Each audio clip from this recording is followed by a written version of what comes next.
마포구의 한적한 골목 정도관이라는 간판을 내건 체육관 안은 땀과 열기로 가득 차 있었다. 공간의 정중앙에서 검은색 도복을 입은 여자가 무심한 목소리로 말했다. 숨쉬는 법부터 다시 배우셔야겠습니다. 지금처럼 쉬다간 길거리에서 객사하기 딱 좋으니까. 그녀의 목소리는 조용했지만 쩌렁쩌렁한 음악 소리와 거친 숨소리를 뚫고 수련생들의 귀에 박혔다. 상대는 자신만만한 얼굴로 스파링을 신청했다가 3분도 채 되지 않아 바닥에 큰 대자로 뻗어버린 거구의 남자였다. 남자는 컥컥거리며 숨을 몰아쉬었고 여자는 그런 그를 무심한 눈으로 내려다봤다. 그녀의 이름은 차유진, 한때는 대한민국 최연소 707 특임대 여성 중령이자 전설적인 격투술 교관이었다. 갈비뼈는 안 부러뜨렸으니 걱정 마시고. 호흡이 흐트러지면 중심이 무너지고 중심이 무너지면 모든 게 끝장입니다. 명심하세요.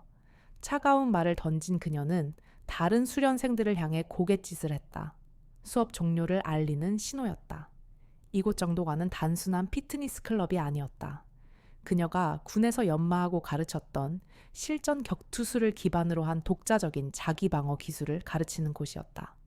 수강생 대부분은 그녀의 명성을 듣고 찾아온 전직 군인이나 경찰 혹은 위험에 노출된 직업을 가진 이들이었다. 모든 수련생이 돌아가고 텅 빈 체육관에 홀로 남은 유진은 대걸레로 땀으로 얼룩진 바닥을 닦았다. 피비린 나에 나는 전장을 떠나 땀 냄새 가득한 이곳에 자신의 터전을 마련한 지 벌써 2년.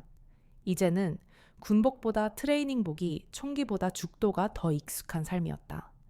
지옥 같았던 과거를 보상받으려는 듯 그녀는 평화롭고 선한 삶을 살기 위해 노력했다. 그때였다. 고요를 깨고 그녀의 핸드폰이 날카롭게 울렸다. 화면에 뜬 이름은 내 동생 예린. 유진의 무뚝뚝한 얼굴의 순간 따스한 미소가 번졌다. 세상에서 유일하게 그녀를 무장해 제시키는 존재였다. 왜 이 녀석아 저녁 사달라고 전화했냐? 밝은 목소리로 전화를 받았지만 수화기 너머로 들려온 것은 동생의 목소리가 아니었다. 다급하고 낯선 목소리. 차예린 씨, 보호자분 되시나요? 여기는 서울 아산병원 응급실입니다. 쿵심장이 바닥으로 떨어지는 소리가 들렸다. 유진의 손에서 핸드폰이 미끄러질 뻔했다. 네. 지금 뭐라고? 환자분이 폭행을 당해서 실려왔습니다. 빨리 와보셔야 할 것 같습니다. 폭행 응급실. 두 단어가 그녀의 뇌리에 쇠모처럼 박혔다. 유진의 눈에서 순식간에 온기가 사라졌다. 그 자리에는 과거 적의 심장을 향해 조중영을 겨누던 시절에 섬뜩한 냉기가 들어섰다. 마포에서 아산까지 그녀가 어떻게 운전해서 갔는지 기억나지 않았다. 흐릿한 시야 속에서 끝없이 붉은 신호등이 스쳐 지나갔고 귓게는 경적 소리 대신 동생의 어릴 적 웃음소리가 이명처럼 맴돌았다. 응급실에 도착했을 때 그녀가 마주한 광경은 지옥이었다. 예린아. 침대에 누워있는 동생 차예린의 얼굴은 엉망으로 부어올라 제대로 알아볼 수조차 없었다. 한쪽 팔에는 깊은 상처가 있었고 입술은 터져 피딱지가 앉아 있었다. 그 옆 침대에는 예린의 친구인 김민석이 하얗게 질린 얼굴로 울고 있었다. 누나, 유진 누나. 예린이 힘겹게 눈을 뜨며 그녀를 불렀다. 유진은 떨리는 손으로 동생의 퉁퉁 부은 뺨을 감쌌다. 차가운 분노가 등줄기를 타고 머리끝까지 치솟았다. 누가 그랬어? 어떤 새끼들이 내 동생을 이렇게 만들었어? 목소리는 얼음장처럼 차가웠다. 응급실의 소란스러운 공기가 그녀의 주변에서 얼어붙는 듯했다. 옆에 있던 민석이 흐느끼며 입을 열었다. 유진이 누나? 흑, 예린이가 아르바이트 끝나고 오다가 태상그룹 한정구 도련님하고 마주쳤는데 흑, 그 이름이 나오자마자 유진의 눈빛이 칼날처럼 날카로워졌다. 한정구. 그 이름은 강남 일대에서 악명이 높았다. 부모의 권력을 등에 업고 온갖 폐륜을 저지르는 망나니. 예린의 비명은 그 밤의 광란에 묻히지 않았다. 오히려 그 비명은 그녀의 가슴 깊은 곳에 잠들어 있던 맹수를 깨우는 나팔 소리가 되었다. 병원 응급실을 나서는 차유진의 등 뒤로 무능한 경찰의 변명과 동생의 친구 김민석의 울음소리가 희미하게 들려왔다. 유진의 귀에는 오직 한정구라는 이름만이 맴돌았다. 마포에서 강남까지 서울의 복잡한 도로 위를 비친 듯이 질주했다. 그녀의 눈에 비치는 모든 풍경은 흐릿한 잿빛으로 변해 있었고 머릿속은 오직 한 가지 생각으로 가득했다. 네가 내 여동생을 해친 놈이냐? 그 질문은 심장을 찢어놓는 듯한 분노와 함께 그녀의 모든 감각을 잠식했다. 아이고, 저 불쌍한 것 좀 보게나.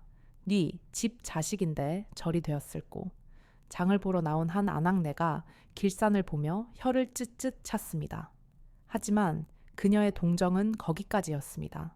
발걸음을 멈추거나 작은 동전 한 입 던져주는 일 없이 그녀는 곧 사람들 속으로 총총히 사라졌습니다. 이런 가여운 거지 아이들은 장터 어디서나 볼 수 있는 흔하디흔한 광경이었으니까요. 77층 펜트하우스의 테라스. 그녀는 창문을 통해 소리 없이 안으로 침투했다. 내부는 텅 비어 있었다. 파티가 끝난 듯 어지럽혀진 공간에는 술병과 깨진 유리 조각들이 널려 있었고 희미한 조명 아래 공허함만이 감돌았다. 한정구는 이미 떠났다는 것을 직감했다. 하지만 그녀의 눈은 바닥에 흩어져 있는 흔적들을 놓치지 않았다. 뜯겨나간 단추피 묻은 손수건, 그리고 엉망진창이 된 작은 인형. 그 인형은 예린이 가장 아끼던 것이었다. 인형의 한쪽 팔은 부러져 있었고 눈은 뽑혀 있었다. 그 처참한 인형을 보자 유진의 심장은 찢어지는 듯한 고통에 휩싸였다. 놈이 예린에게 무슨 짓을 했는지 굳이 상상하지 않아도 알 수 있었다. 분노는 이제 단순한 감정이 아니었다. 그것은 마치 용암처럼 끌어올라 그녀의 온몸을 집어삼켰다. 그녀는 주먹을 꽉 쥐었다. 군 시절의 규칙과 윤리는 이 순간 아무런 의미가 없었다. 오직 복수, 그 한 가지 목적만이 그녀의 존재 이유가 되었다. 그녀는 인형을 조심스럽게 주머니에 넣고 다시 조용히 펜트하우스를 빠져나왔다. 건물 외벽을 타고 내려오는 그녀의 눈은 더 이상 평온하지 않았다. 그곳에는 복수를 위해 다시 태어난 차갑고 잔인한 전사가 있었다. 건물 아래로 내려온 유진은 곧장 핸드폰을 꺼내 누군가에게 전화를 걸었다. 성수야, 나다. 지금 당장 이 건물에 대한 모든 정보를 찾아내. 그리고 한정구의 모든 것, 그의 약점, 그의 동선글을 비호하는 세력까지. 단 어떤 것도 공식적인 방법으로 하지 마. 우리는 유령처럼 움직여야 해. 수화기 너머의 박성수는 그녀의 목소리에 담긴 살기를 느끼고 잠시 침묵했다. 그는 유진이 얼마나 냉정하고 잔인한 복수를 시작할지 직감했다. 선배님, 제발. 박성수의 목소리에는 간절함이 묻어 있었다. 내가 원하는 건 법의 심판이 아니야. 그놈이 지옥을 맛보게 해주는 거야. 유진의 목소리는 어떤 흔들림도 없었다. 박성수는 더 이상 그녀를 설득할 수 없다는 것을 깨달았다. 알겠습니다. 제가 할 수 있는 모든 것을 하겠습니다. 하지만 선배님도 조심하십시오. 한정구는 단순한 망나니가 아닙니다. 그의 뒤에는 거대한 그림자가 있습니다. 유진은 전화를 끊고 어둠 속으로 걸어 들어갔다. 그녀의 복수는 이제 시작되었다. 그녀는 단순한 복수가 아닌 인간의 탈을 쓴 괴물에게 가장 끔찍한 심판을 내릴 계획을 세우기 시작했다. 첫 번째 타깃은 누구일까? 그녀의 머릿속에는 이미 모든 그림이 그려져 있었다. 차유진은 더 이상 평범한 체육관 관장이 아니었다. 그녀는 사랑하는 동생을 위해 모든 것을 불태울 준비가 된 굶주린 늑대였다. 차유진은 밤새 잠을 이루지 못했다. 눈을 감으면 산소 마스크를 쓴 채 신음하던 동생의 모습이, 눈을 뜨면 자신의 손에 묻어있던 피 묻은 손수건의 감촉이 생생하게 되살아났다. 그녀는 침대에서 일어나 노트북을 켰다. 화면에는 박성수가 보내온 한정구에 대한 파일이 빼곡하게 정리되어 있었다. 그는 태상그룹의 후계자라는 방패 뒤에서 온갖 불법적인 일들을 저질렀다. 불법 온라인 도박 사이트 운영, 유흥업소, 수입금 횡령, 그리고 가장 중요한 것.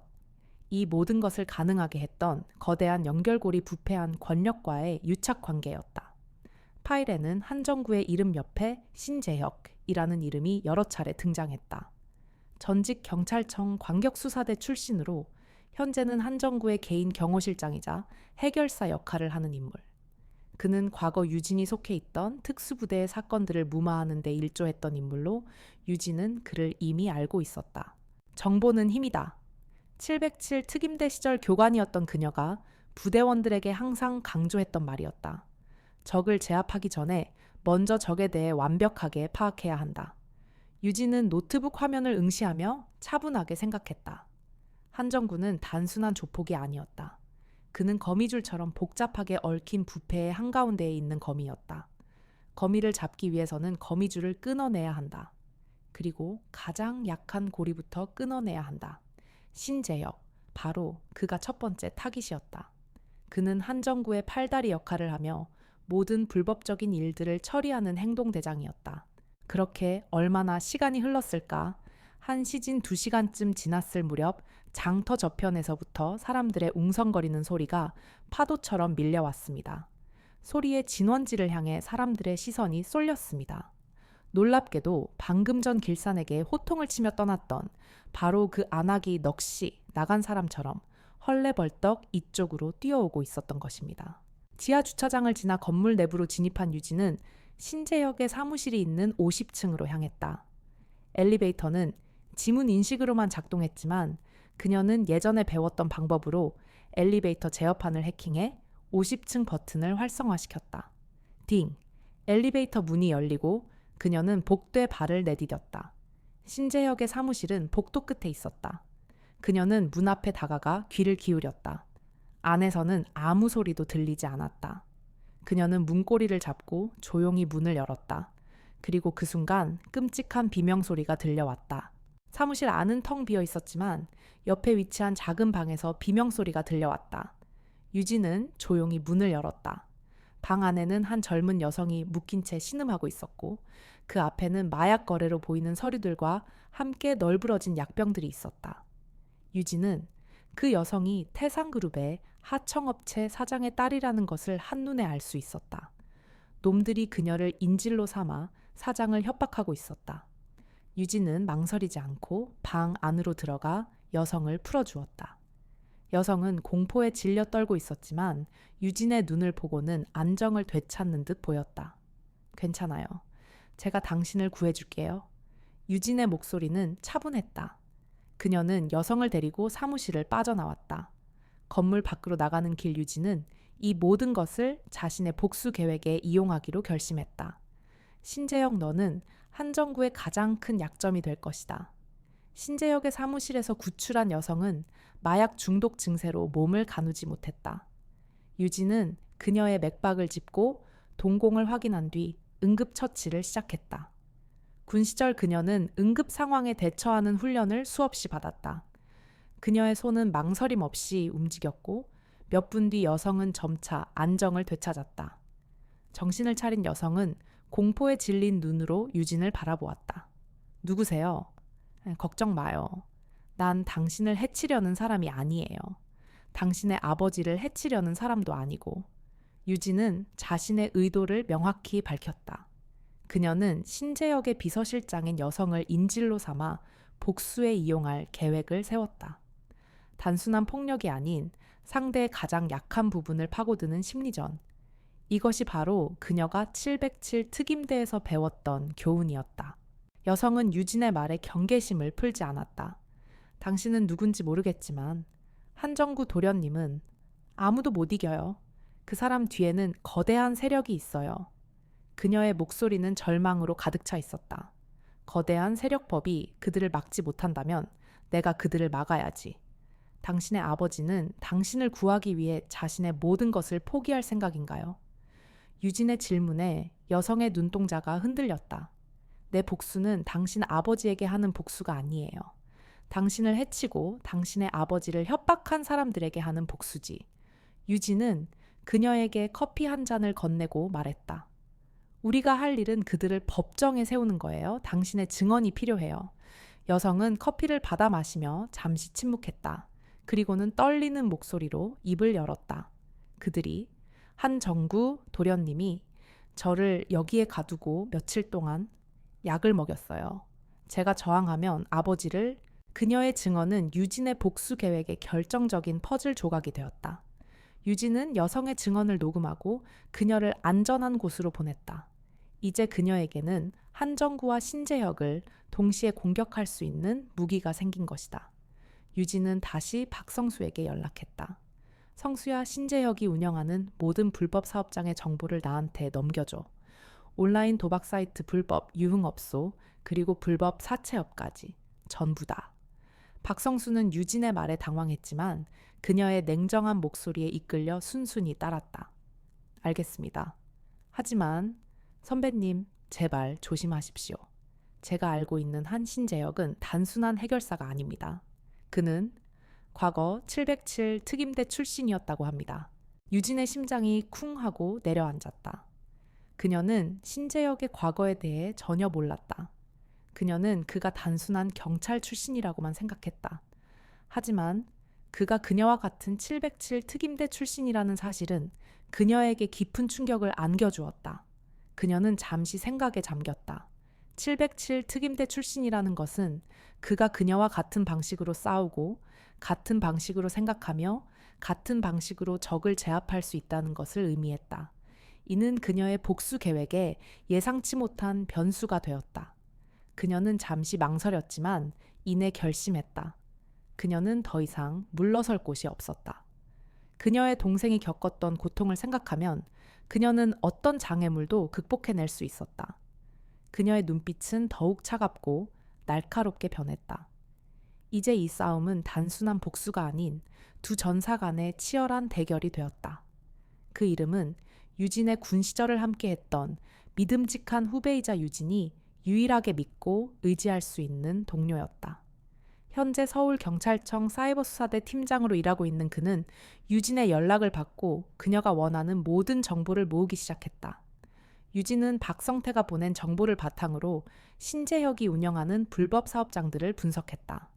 불법 도박 사이트, 유흥업소, 사채업소, 그리고 마약, 밀매 조직까지. 신재혁은 한정구의 돈줄을 관리하는 핵심 인물이자 동시에 한정구가 저지른 모든 범죄의 증거를 은폐하는 역할을 했다. 신재혁은 단순한 해결사가 아니야. 그는 이 모든 불법 사업장의 마스터 키를 쥐고 있는 인물이야. 유진은 노트북 화면을 응시하며 박성태에게 말했다. 그를 무너뜨리는 건 단순한 폭력이 아니야. 그의 돈줄을 끊고 그의 모든 증거를 세상에 폭로해야 해. 박성태는 그녀의 계획에 동의했다. 선배님, 제게는 신재혁의 모든 불법 사업장들에 대한 정보가 있습니다. 하지만 제 신분으로는 이 모든 정보를 외부에 유출할 수 없습니다. 걱정 마. 내가 직접 처리할 거야. 너는 오직 정보만 제공해줘. 그리고 아무도 모르게. 유진은 마치 군 시절의 작전을 지시하듯 말했다. 두 사람은 온라인 메신저를 통해 소통했다. 박성태는 신재혁의 모든 불법 사업장들의 서버 위치, 보안 시스템, 그리고 주요 인물들의 신상 정보를 유진에게 전달했다. 유진은 이 모든 정보를 바탕으로 공격 계획을 세웠다. 첫 번째 공격 목표는 신재혁이 운영하는 불법 도박 사이트였다. 이 사이트는 매일 수십억 원의 불법 자금이 오가는 거대한 규모의 사업장이었다. 유진은 사이버 공격 전문가가 아니었지만 그녀에게는 그녀만의 방식이 있었다. 그녀는 박성태가 보내준 서버 위치 정보를 바탕으로 불법 도박 사이트의 서버가 위치한 건물을 찾아갔다. 건물은 도심 한복판에 위치한 평범한 오피스텔처럼 보였지만 내부에는 최첨단 보안 시스템과 수십 명의 경비원들이 상주하고 있었다. 유진은 정면 돌파 대신 그녀가 가장 잘하는 방식으로 침투하기로 했다. 이른 새벽 그녀는 건물 외벽을 타고 서버실이 위치한 33층으로 향했다. 그녀의 몸은 마치 거미처럼 건물 벽에 달라붙어 소리 없이 움직였다. 33층 서버실. 육중한 철문이 그녀의 앞을 가로막았다. 하지만 유진에게는 문제될 것이 없었다. 그녀는 과거 707 특임대에서 배웠던 폭탄 설치 기술을 이용해 조용히 철문을 폭파시켰다. 쾅 소리가 들리는 순간 건물 전체에 비상벨이 울렸다. 유진은 망설이지 않고 서버실 안으로 뛰어들어갔다. 서버실 안은 마치 거대한 미로처럼 복잡하게 얽힌 서버들과 전선들로 가득했다. 유진은 서버들을 향해 차례대로 폭탄을 설치했다. 그리고 마지막 서버에 폭탄을 설치하는 순간 그녀는 뒤에서 들려오는 날카로운 목소리를 들었다. 누구냐? 감히 이곳에. 유진은 몸을 돌려 남자를 바라보았다. 그는 경비원이었다.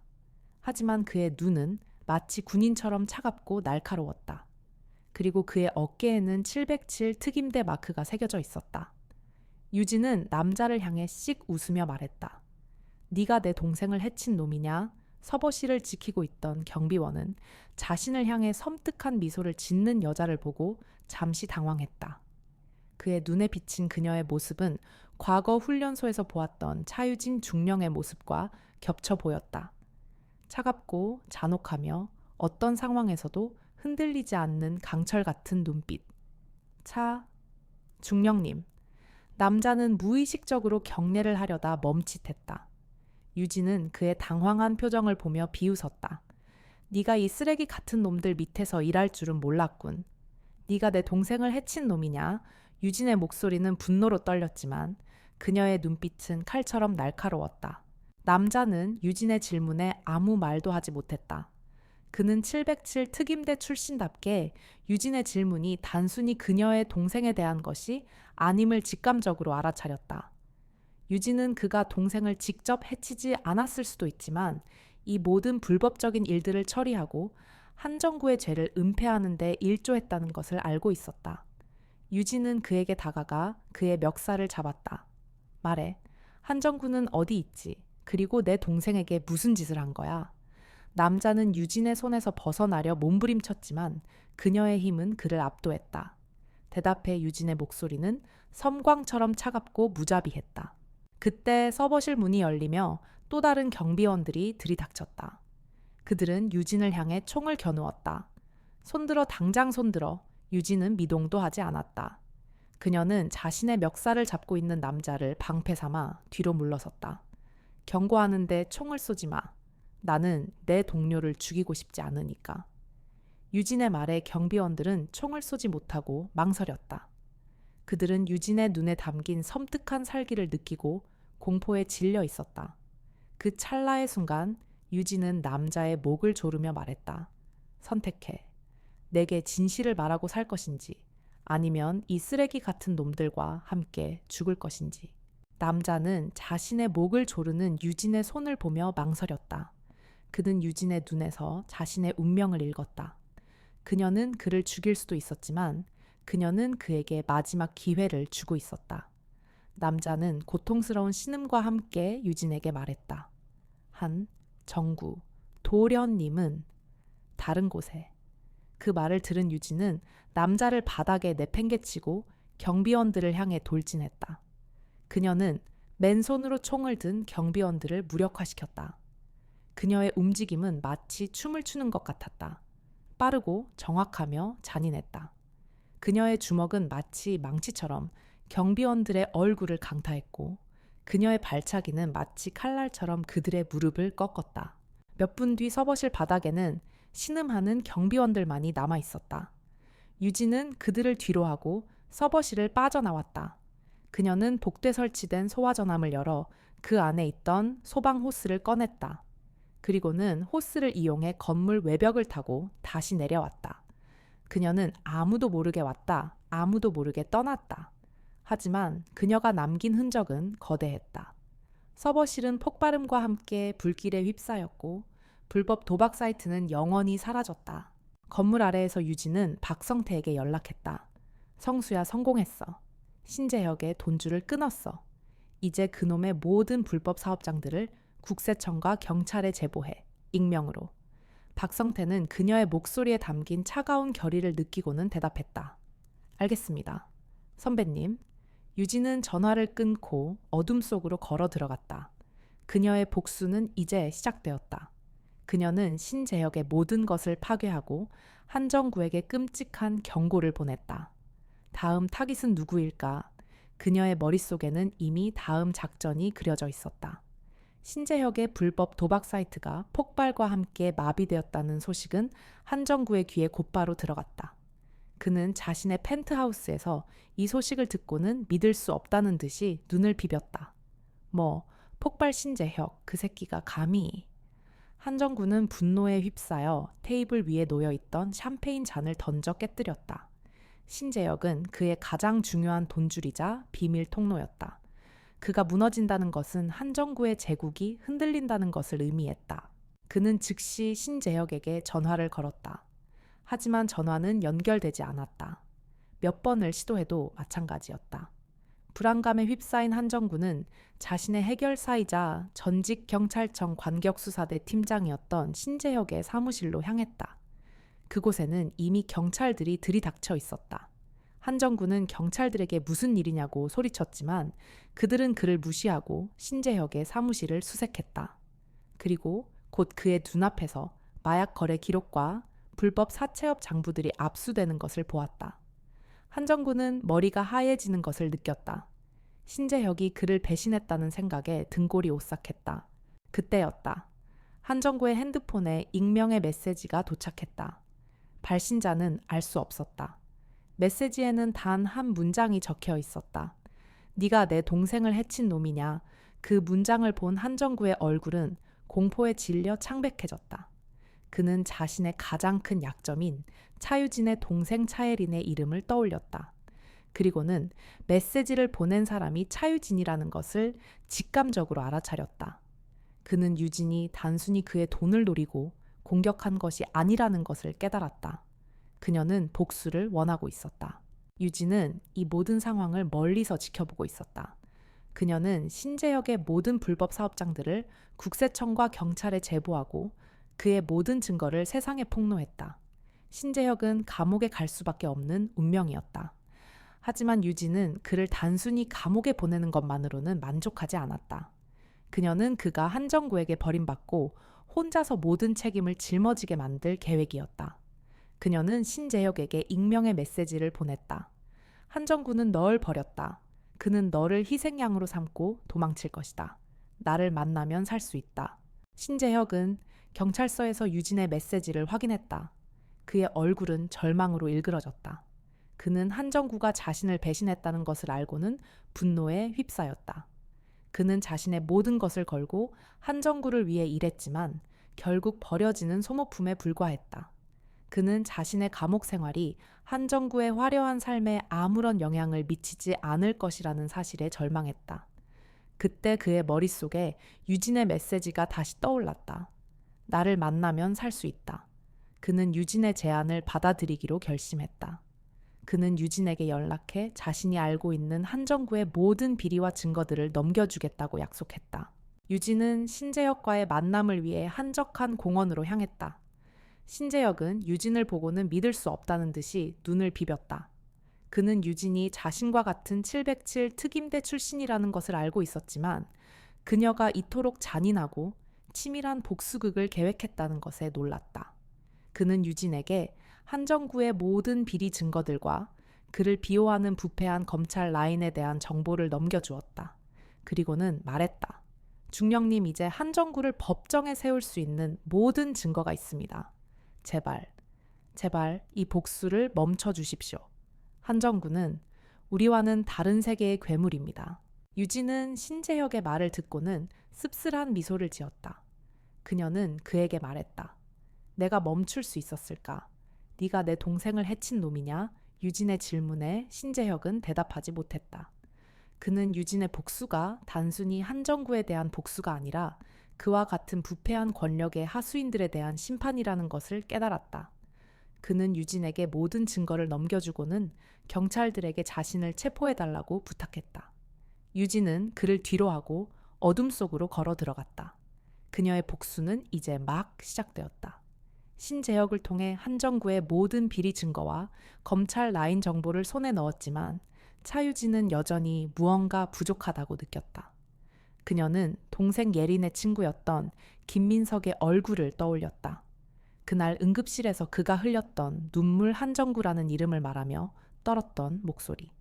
유진은 그의 증언이 결정적인 증거가 될 것이라고 생각했지만 동시에 그에게서 무언가 석연치 않은 느낌을 받았다. 왜 경찰은 그의 진술에 신빙성이 없다고 했을까? 그리고 그는 왜 한정구의 이름만 언급하고 더 자세한 이야기를 하지 않았을까? 유진은 김민석의 뒤를 캐기 시작했다. 박성태에게 부탁해 그의 SNS 통화 기록 그리고 계좌 내역까지 모두 조사했다. 그리고 그녀는 충격적인 진실을 발견했다. 예린이가 납치되던 날 민석의 핸드폰은 예린이의 마지막 행적이 발견된 장소에서 잡혔다. 그리고 그날 밤 그의 계좌에는 한정구의 비자금 계좌에서 송금된 거액의 돈이 입금되어 있었다. 김민석은 예린이를 팔아넘긴 배신자였다. 그가 응급실에서 흘렸던 눈물은 죄책감과 공포에서 비롯된 것이 아니라 완벽한 연기였던 것이다. 유진의 심장은 차가운 분노로 얼어붙었다. 그녀는 한정구와 신재혁보다 더 끔찍한 괴물이 바로 김민석이라는 것을 깨달았다. 그는 자신의 가장 친한 친구를 돈 때문에 팔아넘긴 인간의 탈을 쓴 악마였다. 유진은 그에게 가장 끔찍한 심판을 내리기로 결심했다. 그녀는 민석에게 전화를 걸었다. 민석아, 나 유진 누나야. 예린이 사건에 대해 너와 할 이야기가 좀 있어. 오늘 밤 내가 자주 가던 횟집으로 와. 아무도 모르게. 민석은 유진의 전화를 받고 당황했지만 이내 그녀를 이용해 한정구에게 접근할 계획을 세우며 약속 장소로 향했다. 밤 10시 서울 마포구의 한적한 골목에 위치한 횟집. 민석은 유진을 기다리고 있었다. 그는 유진을 보자마자 눈물을 글썽이며 말했다. 누나, 저 너무 힘들었어요. 예린이, 유진은 그의 가식적인 눈물을 무시하고 말했다. 앉아. 할 이야기가 있어. 민석은 유진의 말에 순순히 자리에 앉았다. 유진은 그에게 소주 한 병을 건넸다. 마셔. 오늘 밤 우리는 모든 것을 털어놓아야 해. 민석은 유진의 말에 불안감을 느꼈지만 이내 술잔을 들이켰다. 유진은 민석에게 예린이 납치되던 날의 이야기를 다시 해달라고 부탁했다. 민석은 떨리는 목소리로 그날의 이야기를 꾸며냈다. 그는 자신이 예린이를 구하려다 실패했고 한정구에게 위협을 당해 어쩔 수 없이 침묵해야 했다는 거짓말을 했다. 유진은 그의 거짓말을 들으며 속으로 비웃었다. 그녀는 민석이 한정구의 스파이였으며 그가 그녀를 함정에 빠뜨리려 한다는 것을 이미 알고 있었다. 민서가 묻고 싶은 게 하나 있어. 유진은 술잔을 내려놓으며 말했다. 너 예린이가 가장 아끼던 인형에 대해 알고 있니? 유진의 질문에 민석의 얼굴이 창백해졌다. 인형이요? 그게 무슨... 왜 모른 척해? 네가 그 인형을 한정구에게 팔았잖아. 유진의 목소리는 섬뜩하게 차가웠다. 민석은 유진의 말에 당황하며 몸을 떨었다. 누나? 그게 무슨 소리예요? 네가 한정구에게 넘긴 건 인형만이 아니야. 내 친구, 내 동생의 영혼까지 팔아넘겼지. 유진은 자신의 주머니에서 작은 인형을 꺼내 민석의 눈앞에 보여주었다. 인형의 한쪽 팔은 부러져 있었고 눈은 뽑혀 있었다. 민석은 인형을 보고는 경악하며 소리를 질렀다. 으악, 저건. 그는 자신이 가장 끔찍한 악몽을 꾸고 있다고 생각했다. 하지만 유진의 눈빛은 그에게 현실의 공포를 느끼게 했다. 유진은 더 이상 그에게 자비심을 베풀지 않았다. 김민석은 눈앞의 인형을 보고 경악하며 뒤로 물러났다. 그는 자신이 한정구의 스파이였다는 사실을 유진이 모두 알고 있다는 것을 깨달았다. 민석은 떨리는 목소리로 변명했다. 누나, 저는 어쩔 수 없었어요. 한정구 도련님이 저를 협박했어요. 유진은 그의 가증스러운 변명에 코웃음 쳤다. 협박, 네가 협박을 당했다고? 아니. 너는 내 친구를 팔아넘겼고 그 대가로 돈을 받았지. 협박이 아니라 거래였어. 그것도 아주 더러운 거래. 유진의 목소리는 칼날처럼 날카로웠다. 민석은 더 이상 변명하지 못하고 고개를 숙였다. 그때 민석의 핸드폰에 전화가 걸려왔다. 발신자는 한정구였다. 민석은 전화를 받으려 했지만 유진은 그의 손을 잡고 말했다. 받지 마. 내가 받을 테니. 유진은 민석의 핸드폰을 빼앗아 전화를 받았다. 여보세요. 한정구 씨 수화기 너머에서 한정구의 차가운 목소리가 들려왔다. 민석이, 너 지금 어디야? 내가 시킨 일은 제대로 처리했어. 유진은 한정구의 말에 씁쓸한 미소를 지으며 말했다. 네가 내 동생을 해친 놈이냐? 그 질문에 대답을 들으러 왔습니다. 그리고 민석이는 이제 내 사람이에요? 유진의 말에 한정구는 경악하며 소리쳤다. 너 뭐야? 민석이, 그 새끼. 감히 날 배신해. 한정구의 목소리는 분노로 떨렸다. 유진은 한정구에게 말했다. 네가 민석이를 버렸잖아. 네가 그에게 한 짓 내가 다 알고 있어. 그리고 네가 동생에게 한 짓 내가 다 알고 있어.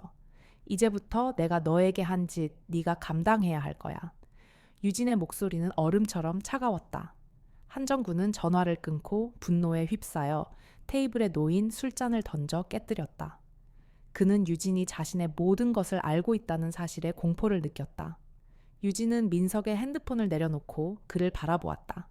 민석은 공포에 질려 떨고 있었다.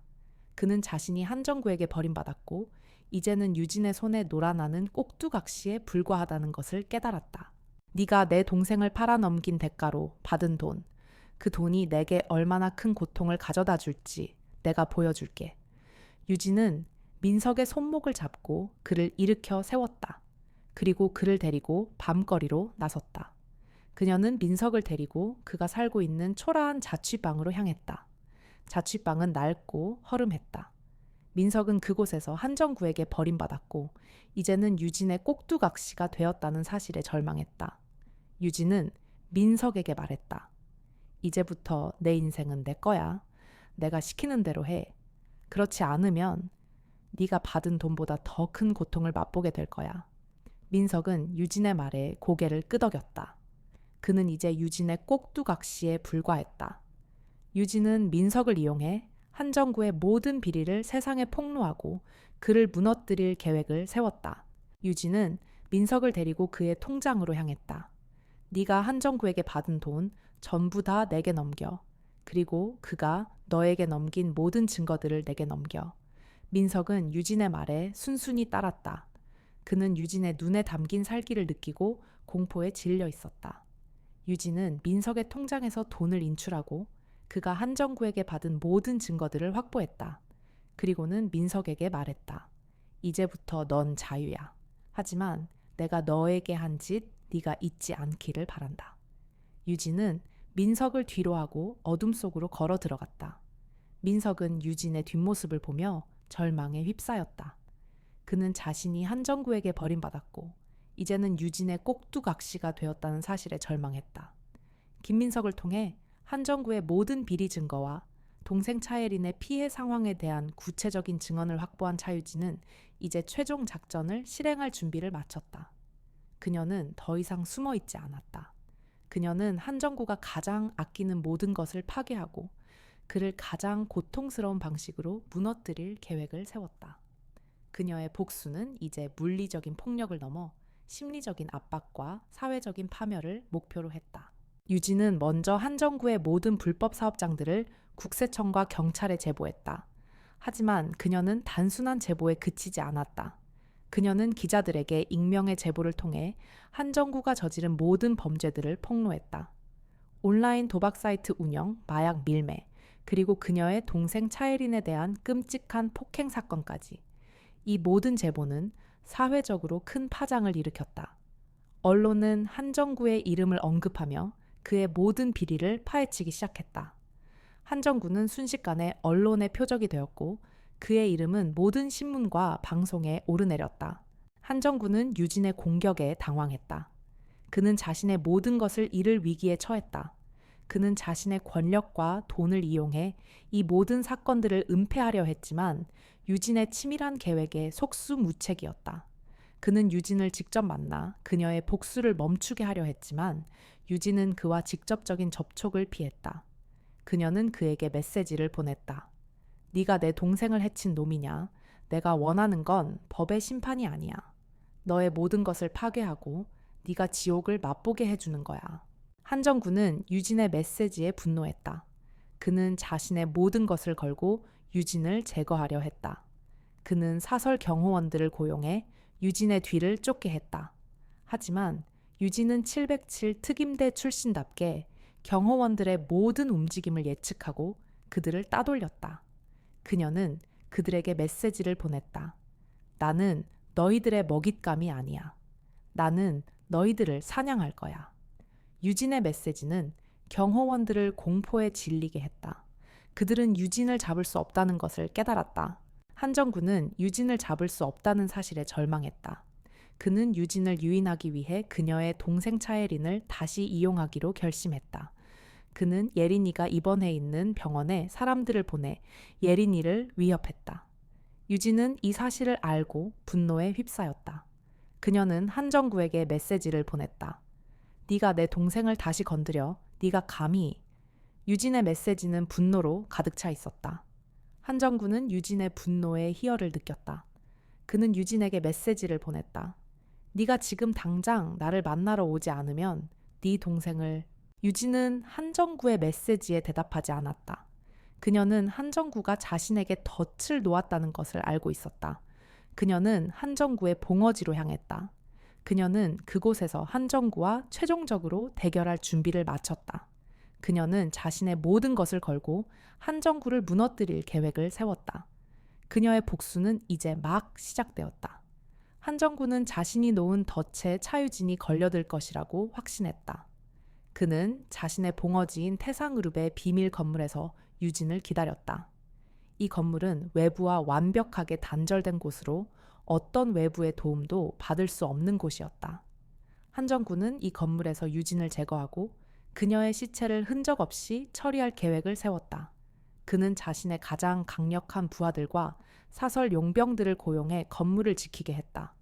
그들은 모두 과거 707 특임대 출신으로 유진의 모든 것을 알고 있었다. 하지만 한정구는 한 가지를 간과했다. 유진은 그가 놓은 덫을 이미 알고 있었고 그 덫을 역이용해 그를 무너뜨릴 계획을 세웠다는 것을. 유진은 그 건물에 홀로 침투했다. 그녀는 정문 대신 건물의 지하 주차장을 통해 침투했다. 그녀는 경비원들의 모든 움직임을 예측하고 그들을 따돌렸다. 그녀의 몸은 마치 흑표범처럼 가볍고 민첩했다. 그녀는 그들을 무자비하게 제압하며 전진했다. 그녀는 그들에게 말했다. 네가 내 동생을 해친 놈이냐? 지하 주차장을 지나 건물 내부로 진입한 유진은 한정구가 있는 곳으로 향했다. 그녀의 앞에는 수십 명의 경호원들과 용병들이 그녀를 막기 위해 서 있었다. 그들은 모두 그녀를 향해 총을 겨누었다. 유진은 미동도 하지 않았다. 그녀는 그들에게 말했다. 나는 너희들의 먹잇감이 아니야. 나는 너희들을 사냥할 거야. 유진의 목소리는 섬광처럼 차가웠다. 그녀는 망설이지 않고 그들에게 돌진했다. 그녀의 움직임은 마치 춤을 추는 것 같았다. 빠르고 정확하며 잔인했다. 그녀의 주먹은 마치 망치처럼 경호원들의 얼굴을 강타했고 그녀의 발차기는 마치 칼날처럼 그들의 무릎을 꺾었다. 몇 분 뒤 바닥에는 신음하는 경호원들만이 남아 있었다. 유진은 그들을 뒤로 하고 한정구가 있는 곳으로 향했다. 그녀의 복수는 이제 시작되었다. 한정구는 자신의 사무실에서 유진의 모든 움직임을 CCTV를 통해 지켜보고 있었다. 그는 유진의 잔인하고 무자비한 공격에 공포에 질려 있었다. 그는 유진이 얼마나 무서운 괴물인지 깨달았다. 그는 유진을 막을 수 없다는 것을 알고 자신의 해결색에 전화를 걸었다. 나를 도와줘. 차유진을 막아줘. 그녀는 괴물이야.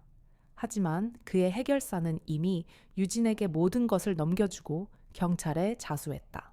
한정구는 절망에 휩싸였다. 그는 이제 혼자였다. 유진은 마침내 한정구의 사무실 앞에 도착했다. 굳게 닫힌 철문이 그녀의 앞을 가로막았다. 유진은 망설이지 않고 문을 향해 돌진했다. 그녀의 어깨가 문을 강타하자 쾅 하는 소리와 함께 문이 부서져 열렸다. 문 안쪽 화려하지만 촌스러운 가구로 채워진 사무실 중앙에 한정구가 경악한 얼굴로 서 있었다. 그는 유진을 보고는 공포에 질려 뒷걸음질 쳤다.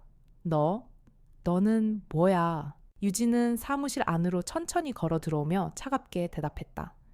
네가 내 동생을 해친 놈이냐? 나는 너에게 심판을 내리러 온 사람이야. 유진의 목소리는 어떤 감정도 실려 있지 않았지만 그 무표정이 한정구에게는 악마의 얼굴보다 더 큰 공포로 다가왔다. 한정구는 떨리는 손으로 책상 서랍을 열어 무언가를 꺼내 들었다. 707 특임대 출신인 유진에게는 아무런 위협도 되지 않는 작은 총이었다. 그는 유진을 향해 총구를 겨누었다. 오지마. 더 다가오면 이 총에 맞아 죽을 줄 알아. 유진은 그의 꼴을 한심하다는 듯이 쳐다봤다. 총은? 그걸 사용할 자격이 있는 사람이 드는 거야. 말이 끝나기 무섭게 유진은 책상 위에 있던 묵직한 크리스털 잿더리를 집어 한정구를 향해 던졌다. 한정구는 반사적으로 총을 휘둘러 잿더리를 쳐냈지만 그 순간 유진은 이미 그의 품으로 파고들고 있었다. 한정구는 자신이 총을 든 채로도 속수무책으로 당하고 있다는 사실에 경악했다. 그는 총을 쏘려 했지만 유진의 손이 이미 그의 손목을 정확히 잡아챘다. 그리고는 군더더기 없는 동작으로 손목 관절을 꺾었다. 의학 한정구의 입에서 처절한 비명이 터져 나왔다. 손에서 힘이 풀리며 총이 바닥으로 떨어졌다. 유진은 거기서 멈추지 않았다. 꺾인 손목을 그대로 끌어당겨 한정구의 몸을 자신의 등 뒤로 넘겨버렸다. 유도의 업어치기와는 다른 오직 상대의 중심을 무너뜨리고 내동댕이 치기 위한 실전 기술이었다. 한정구의 몸이 공중에 붕 떴다가 사무실 중앙에 있던 값비싼 유리 테이블 위로 떨어졌다. 와장창하는 괴음과 함께 테이블이 박살났다. 한정구는 유리 파편더미 위로 처박혀 신음조차 내지 못했다. 사무실에는 잠시 정적이 흘렀다. 유진은 흩어진 유리 파편을 밟으며 쓰러진 한정구에게 다가갔다. 그리고 그의 멱살을 잡아 일으켜 세웠다. 교육 2번째. 약자를 괴롭히기 위해 휘두른 주먹은 결국 내 놈의 심장을 향해 돌아온다. 그녀는 한정구의 뺨을 가볍게 툭툭 쳤다. 모욕적인 손길이었다. 분노와 공포로 이성을 잃은 한정구가 피 섞인 침을 뱉으며 악을 썼다. 내가 누군 줄 알고 이래. 이 미친년아, 이 동네에서 나 한정구를 건드리고 무사할 것 같아. 내 뒤에 누가 있는지 알아. 누가 있는데 유진의 차가운 물음에 한정구는 잠시 머뭇거리다 더욱 기세등등하게 소리쳤다. 서울중앙지검 부장검사. 오진철 부장검사님이 내 뒤를 봐주고 계신다고? 너 같은 년 하나쯤 흔적도 없이 묻어버리는 건 일도 아니야. 오진철 부장검사. 그 이름이 나오는 순간 유진의 눈썹이 미세하게 꿈틀했다. 예상치 못한 이름이었다. 단순한 재벌 망나니인 줄 알았는데 검찰 라인까지 연이 닿아 있는 거물이었던 것이다. 하지만 유진의 얼굴에는 당황한 기색 대신 차가운 조소가 떠올랐다. 그래, 그 잘나신 부장검사님이 내 놈이 병신 되는 것까지 막아줄 수 있을까? 뭐라고 한정구는 유진의 말에 당황했다. 교육 3번째. 절대 섣불리 내 패를 다 보여주지 마라. 특히 나 같은 사람 앞에서. 유진은 말을 마치고 한정구의 양복 재킷을 찢듯이 벗겨냈다. 그리고 그의 팔을 뒤로 꺾어 바닥에 엎드리게 했다. 내 놈이 내 동생에게 어떤 짓을 했는지, 내 동생의 상처가 얼마나 깊었는지 네가 직접 보게 해줄게.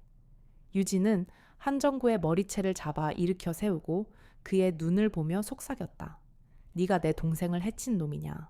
한정구는 유진의 질문에 대답하지 못하고 공포에 질려 떨었다. 그의 눈에는 유진의 얼굴 대신 자신이 짓밟았던 차예린의 얼굴이 겹쳐 보였다. 그는 자신의 악몽이 현실이 되었다는 것을 깨달았다. 그때 유진은 한정구의 손목에 있는 시계를 풀어 그에게 보여주었다. 시계의 유리에는 작은 흠집이 나 있었다. 이 시계, 네가 내 동생을 해치던 날 내 동생이 너에게서 떼어낸 거야. 유진의 말에 한정구의 눈이 흔들렸다. 그는 자신이 예린을 폭행하던 날 예린이 자신의 손목 시계를 뜯어낸 것을 기억했다. 그는 자신이 아무도 모르게 범죄를 저질렀다고 생각했지만 유진은 이미 모든 증거를 손에 넣고 있었다. 유진은 그에게 말했다. 네가 내 동생을 해친 놈이냐? 나는 너에게 지옥을 맛보게 해줄 거야. 유진은 한정구의 손목에 있는 시계를 풀어 그에게 보여주었다. 깨진 유리와 흠집이 난 시계는 그날 밤의 끔찍한 진실을 묵묵히 증언하고 있었다. 한정구는 그 시계를 보고 공포에 질려 떨었다. 이 시계, 너는 대체. 유진은 한정구의 멱살을 잡고 말했다. 네가 내 동생을 해친 놈이냐? 네가 잃어버린 게 겨우 이 시계뿐이라고 생각했나? 네가 내 동생에게 준 고통, 네가 빼앗은 삶의 조각들, 그 모든 것이 지금 내 손에 있어. 유진은 한정구의 팔을 꺾어 바닥에 내동댕이 쳤다. 한정구는 고통에 신음하며 몸을 뭉클였다. 유진은 그 위로 올라타 그의 얼굴을 주먹으로 가격했다. 한정구의 입에서 비명이 터져 나왔다. 으악, 살려줘. 내가 다 잘못했어. 제발. 유진은 그의 비명에 아랑곳하지 않고 계속해서 주먹을 날렸다. 그녀의 주먹은 분노와 증오로 가득 차 있었다. 그녀의 눈에는 한정구의 얼굴 대신 피를 흘리며 쓰러져 있는 동생의 얼굴이 겹쳐 보였다. 그때 유진의 핸드폰에 전화가 걸려왔다. 발신자는 박성태였다. 유진은 한정구에게서 손을 떼고 전화를 받았다. 성수야, 무슨 일이야? 박성태의 목소리는 다급했다. 선배님, 오진철 부장검사가 한정구 도련님의 행방을 쫓고 있습니다. 그를 제거하려 하는 것 같습니다. 유진은 박성태의 말에 놀랐다. 오진철이 한정구를 제거하려 한다니. 유진은 한정구와 오진철의 관계가 단순한 비호가 아닌 더 깊은 비리가 얽힌 관계라는 것을 직감했다. 유진은 한정구의 멱살을 잡고 말했다. 말해. 너와 오진철의 관계가 뭐야? 그가 왜 너를 제거하려 하지? 한정구는 공포에 질려 아무 말도 하지 못했다. 유진은 그의 얼굴에 물을 뿌리고 다시 물었다. 대답해. 그렇지 않으면 네가 어떤 끔찍한 고통을 맛보게 될지 상상도 못할 거야. 한정구는 유진의 협박에 결국 입을 열었다. 그 자식이 나를 협박했어요. 내가 가지고 있는 그의 비리 증거들을 빼앗으려고. 한정구의 말에 유진의 눈이 커졌다. 오진철이 한정구를 비호하는 줄 알았는데 오히려 그를 협박하고 있었다니. 유진은 이 모든 상황이 자신이 예상했던 것과는 전혀 다른 방향으로 흘러가고 있다는 것을 깨달았다. 유진은 한정구에게 말했다. 네가 가진 오진철의 비리, 증거들 전부 다 내게 넘겨. 그렇지 않으면 너는 여기서 죽을 거야. 한정구는 유진의 말에 순순히 따랐다. 그는 유진에게 자신이 숨겨두었던 외장하드를 건네주었다. 외장하드 안에는 오진철과 관련된 수많은 비리 파일들이 담겨 있었다. 뇌물수수성 상납, 그리고 살인사건까지. 유진은 이 모든 파일들을 확인하고 충격에 휩싸였다. 오진철은 자신이 생각했던 것보다 훨씬 더 끔찍한 괴물이었다. 그때 한정구의 핸드폰에 익명의 메시지가 도착했다. 메시지에는 오진철이 보낸 사진이 담겨 있었다. 한정구가 숨겨두었던 외장하드를 훔쳐 달아나고 있는 누군가의 사진. 한정구는 그 사진을 보고 절망에 휩싸였다. 오진철이 자신의 모든 것을 알고 있었다는 사실에 유진은 한정구의 핸드폰을 빼앗아 사진을 확인했다. 사진 속 인물은 그녀의 동생 차예린이었다. 유진의 심장이 쿵하고 내려앉았다.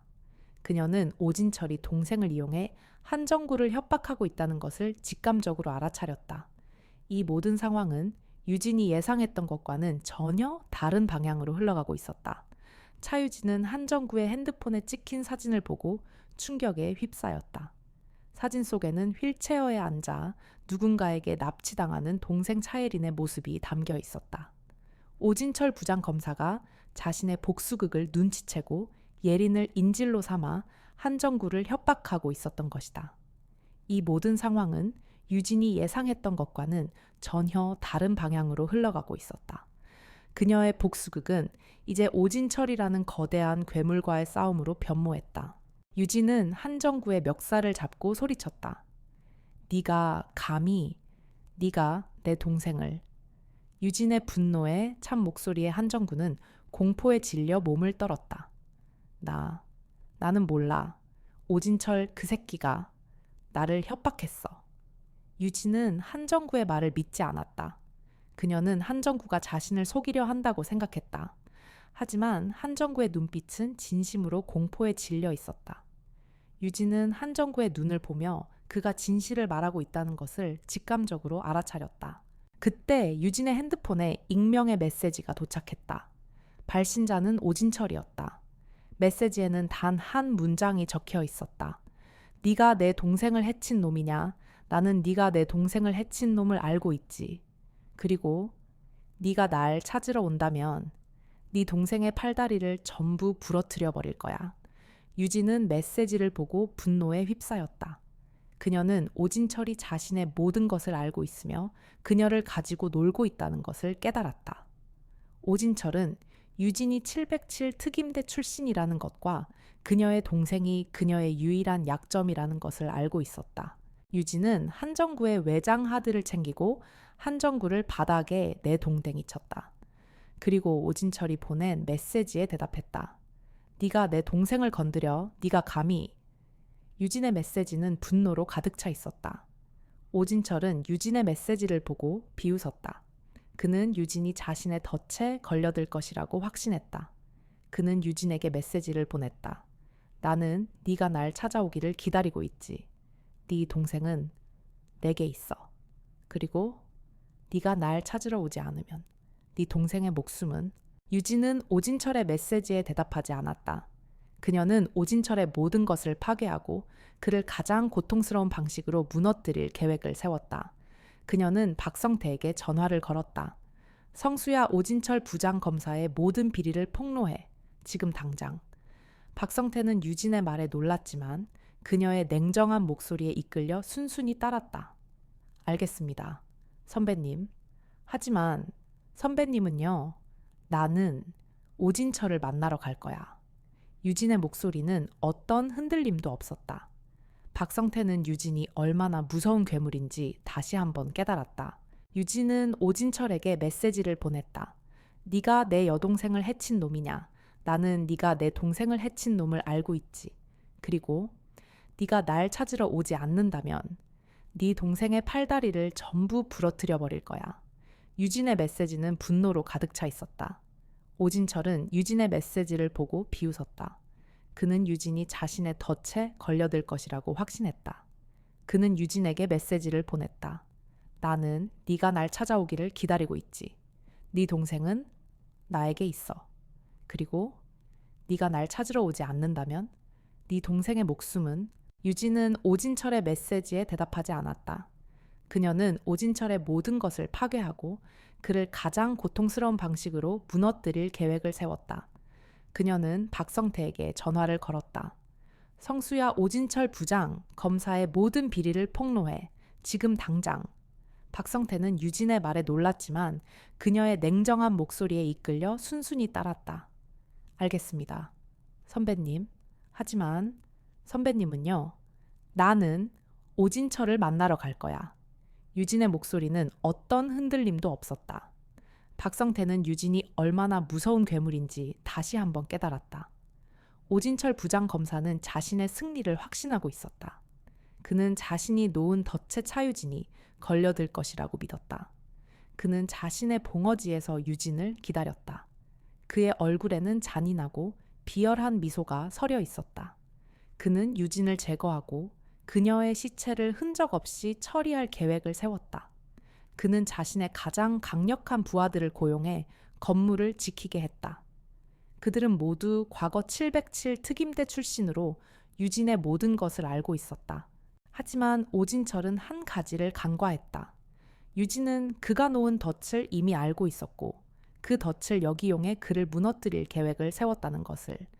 유진은 그 건물에 홀로 침투했다. 그녀는 정문 대신 건물의 지하 주차장을 통해 침투했다. 그녀는 경비원들의 모든 움직임을 예측하고 그들을 따돌렸다. 그녀의 몸은 마치 흑표범처럼 가볍고 민첩했다. 그녀는 그들을 무자비하게 제압하며 전진했다. 그녀는 그들에게 말했다. 네가 내 동생을 해친 놈이냐. 지하 주차장을 지나 건물 내부로 진입한 유진은 오진철이 있는 곳으로 향했다. 그녀의 앞에는 수십 명의 경호원들과 용병들이 그녀를 막기 위해 서 있었다. 그들은 모두 그녀를 향해 총을 겨누었다. 유진은 미동도 하지 않았다. 그녀는 그들에게 말했다. 나는 너희들의 먹잇감이 아니야. 나는 너희들을 사냥할 거야. 유진의 목소리는 섬광처럼 차가웠다. 그녀는 망설이지 않고 그들에게 돌진했다. 그녀의 움직임은 마치 춤을 추는 것 같았다. 빠르고 정확하며 잔인했다. 그녀의 주먹은 마치 망치처럼 경호원들의 얼굴을 강타했고 그녀의 발차기는 마치 칼날처럼 그들의 무릎을 꺾었다. 몇 분 뒤 바닥에는 신음하는 경호원들만이 남아 있었다. 유진은 그들을 뒤로하고 오진철이 있는 곳으로 향했다. 그녀의 복수는 이제 시작되었다. 오진철은 자신의 사무실에서 유진의 모든 움직임을 CCTV를 통해 지켜보고 있었다. 그는 유진의 잔인하고 무자비한 공격에 공포에 질려 있었다. 그는 유진이 얼마나 무서운 괴물인지 깨달았다. 그는 유진을 막을 수 없다는 것을 알고 자신의 해결색에 전화를 걸었다. 나를 도와줘. 차유진을 막아줘. 그녀는 괴물이야. 하지만 그의 해결사는 이미 유진에게 모든 것을 넘겨주고 경찰에 자수했다. 오진철은 절망에 휩싸였다. 그는 이제 혼자였다. 유진은 마침내 오진철의 사무실 앞에 도착했다. 굳게 닫힌 철문이 그녀의 앞을 가로막았다. 유진은 망설이지 않고 문을 향해 돌진했다. 그녀의 어깨가 문을 강타하자 쾅 하는 소리와 함께 문이 부서져 열렸다. 문 안쪽 화려하지만 촌스러운 가구로 채워진 사무실 중앙에 오진철이 경악한 얼굴로 서 있었다. 그는 유진을 보고는 공포에 질려 뒷걸음질 쳤다. 너는 뭐야? 유진은 사무실 안으로 천천히 걸어 들어오며 차갑게 대답했다. 네가 내 동생을 해친 놈이냐? 나는 너에게 심판을 내리러 온 사람이야. 유진의 목소리는 어떤 감정도 실려 있지 않았지만 그 무표정이 오진철에게는 악마의 얼굴보다 더 큰 공포로 다가왔다. 오진철은 떨리는 손으로 책상 서랍을 열어 무언가를 꺼내 들었다. 707 특임대 출신인 유진에게는 아무런 위협도 되지 않는 작은 총이었다. 그는 유진을 향해 총구를 겨누었다. 오지마. 더 다가오면 이 총에 맞아 죽을 줄 알아. 유진은 그의 꼴을 한심하다는 듯이 쳐다봤다. 총은 그걸 사용할 자격이 있는 사람이 드는 거야. 말이 끝나기 무섭게 유진은 책상 위에 있던 묵직한 크리스털 잿더리를 집어 오진철을 향해 던졌다. 오진철은 반사적으로 총을 휘둘러 잿더리를 쳐냈지만 그 순간 유진은 이미 그의 품으로 파고들고 있었다. 차유진은 오진철 부장검사의 사무실 바닥에 엎드린 채 신음하는 한정구를 내려다보았다. 그의 얼굴은 피로 범벅이 되어 있었고 끔찍한 공포에 질려 있었다. 유진은 그런 한정구에게 더 이상의 폭력을 가하지 않았다. 그녀는 이미 그에게 가장 끔찍한 심판을 내렸다. 바로 그가 믿었던 모든 것이 한순간에 무너져 내리는 것을 눈앞에서 보게 하는 것. 한정구는 오진철에게 버림받았고 그의 모든 비리는 세상에 폭로되었으며 그의 죄는 법의 심판을 받게 될 것이다. 유진은 한정구에게 다가가 그의 귀에 속삭였다. 내가 너에게 내린 심판은 이게 끝이 아니야. 네가 감옥에서 썩어가는 동안 너는 매일 밤 내 동생의 얼굴을 떠올리게 될 거야. 네가 내 동생에게 준 고통, 네가 빼앗은 삶의 조각들, 그 모든 것이 너를 괴롭히게 될 거야. 유진의 목소리는 지옥에서 온 사자의 속삭임처럼 차갑고 섬뜩했다. 한정구는 온몸을 부들부들 떨며 유진의 말에 공포에 질려 있었다. 그때 사무실 문이 부서지며 경찰들이 들이닥쳤다. 박성태 팀장이 그들을 이끌고 있었다. 그는 유진의 얼굴에 남은 분노의 흔적과 바닥에 쓰러져 있는 한정구를 보며 착잡한 표정을 지었다. 선배님, 박성태의 목소리는 안타까움으로 가득 차 있었다. 그는 유진이 복수에 성공했다는 것을 알고 있었지만 동시에 그녀가 복수라는 끔찍한 길을 걷고 있다는 사실에 가슴 아파했다. 유진은 박성태에게 미소를 지으며 말했다. 늦게 왔잖아, 박 팀장. 내가 모든 것을 끝냈는데. 유진의 말은 농담처럼 들렸지만 그녀의 눈빛은 진지했다. 박성태는 유진의 손에 수갑을 채우려 했지만 유진은 스스로 손을 내밀었다. 절차는 지켜야지. 나는 현행 범이니까. 그렇게 차유진은 한정구를 폭행한 혐의로 경찰들에게 연행되었다. 하지만 그녀의 눈빛에는 두려움이나 후회 따위는 없었다. 오히려 이제 막 재미있는 게임을 시작한 사람처럼 차갑고 고요한 흥분만이 감돌고 있었다. 경찰서로 향하는 차 안에서 유진은 창밖으로 스쳐 지나가는 서울의 야경을 바라보았다. 마석철이 언급했던 오진철 부장검사라는 이름이 머릿속을 맴돌았다. 판이 생각보다 커졌다. 하지만 그래서 더 좋았다. 썩은 뿌리는 깊을수록 뽑아내는 쾌감이 더 큰 법이니까. 이야기는 이제 막 시작되었을 뿐이었다. 그녀의 방식대로 정의를 실현하고 짓밟힌 동생의 명예를 되찾기 위한 외로운 전쟁. 그리고 그 과정에서 짐승 같은 인간들을 교화시키는 그녀만의 특별한 교육이 기다리고 있었다. 경찰서에 도착한 유진은 취조실로 향했다. 취조실의 공기는 차갑고 탁했지만 그녀의 표정은 호수처럼 고요했다. 마치 불편한 취조실이 아닌 익숙한 명상실에 앉아 있는 사람 같았다. 맞은편에 앉은 박성태 팀장이 타 들어가는 속을 대변하듯 마른 세수를 하며 말했다. 선배님, 제발 이제라도 그냥 쌍방 폭행으로 인정하고 끝내시면 안 되겠습니까? 유진은 감았던 눈을 천천히 떴다. 그녀의 눈빛은 형광등 불빛 아래에서도 깊고 서늘했다. 성수야, 내가 그놈들을 왜 그렇게 만들었지? 그건 내 동생 때문이야. 박성태는 대답하지 못했다. 한정구는 피해자 신분으로 조사를 받은 뒤 변호사를 대동하고 당당하게 경찰서 문을 나섰다. 그는 지금쯤 고급 술집에서 축배를 들고 있을지도 몰랐다. 그때 취조실 문이 열리고 낯선 남자가 들어왔다.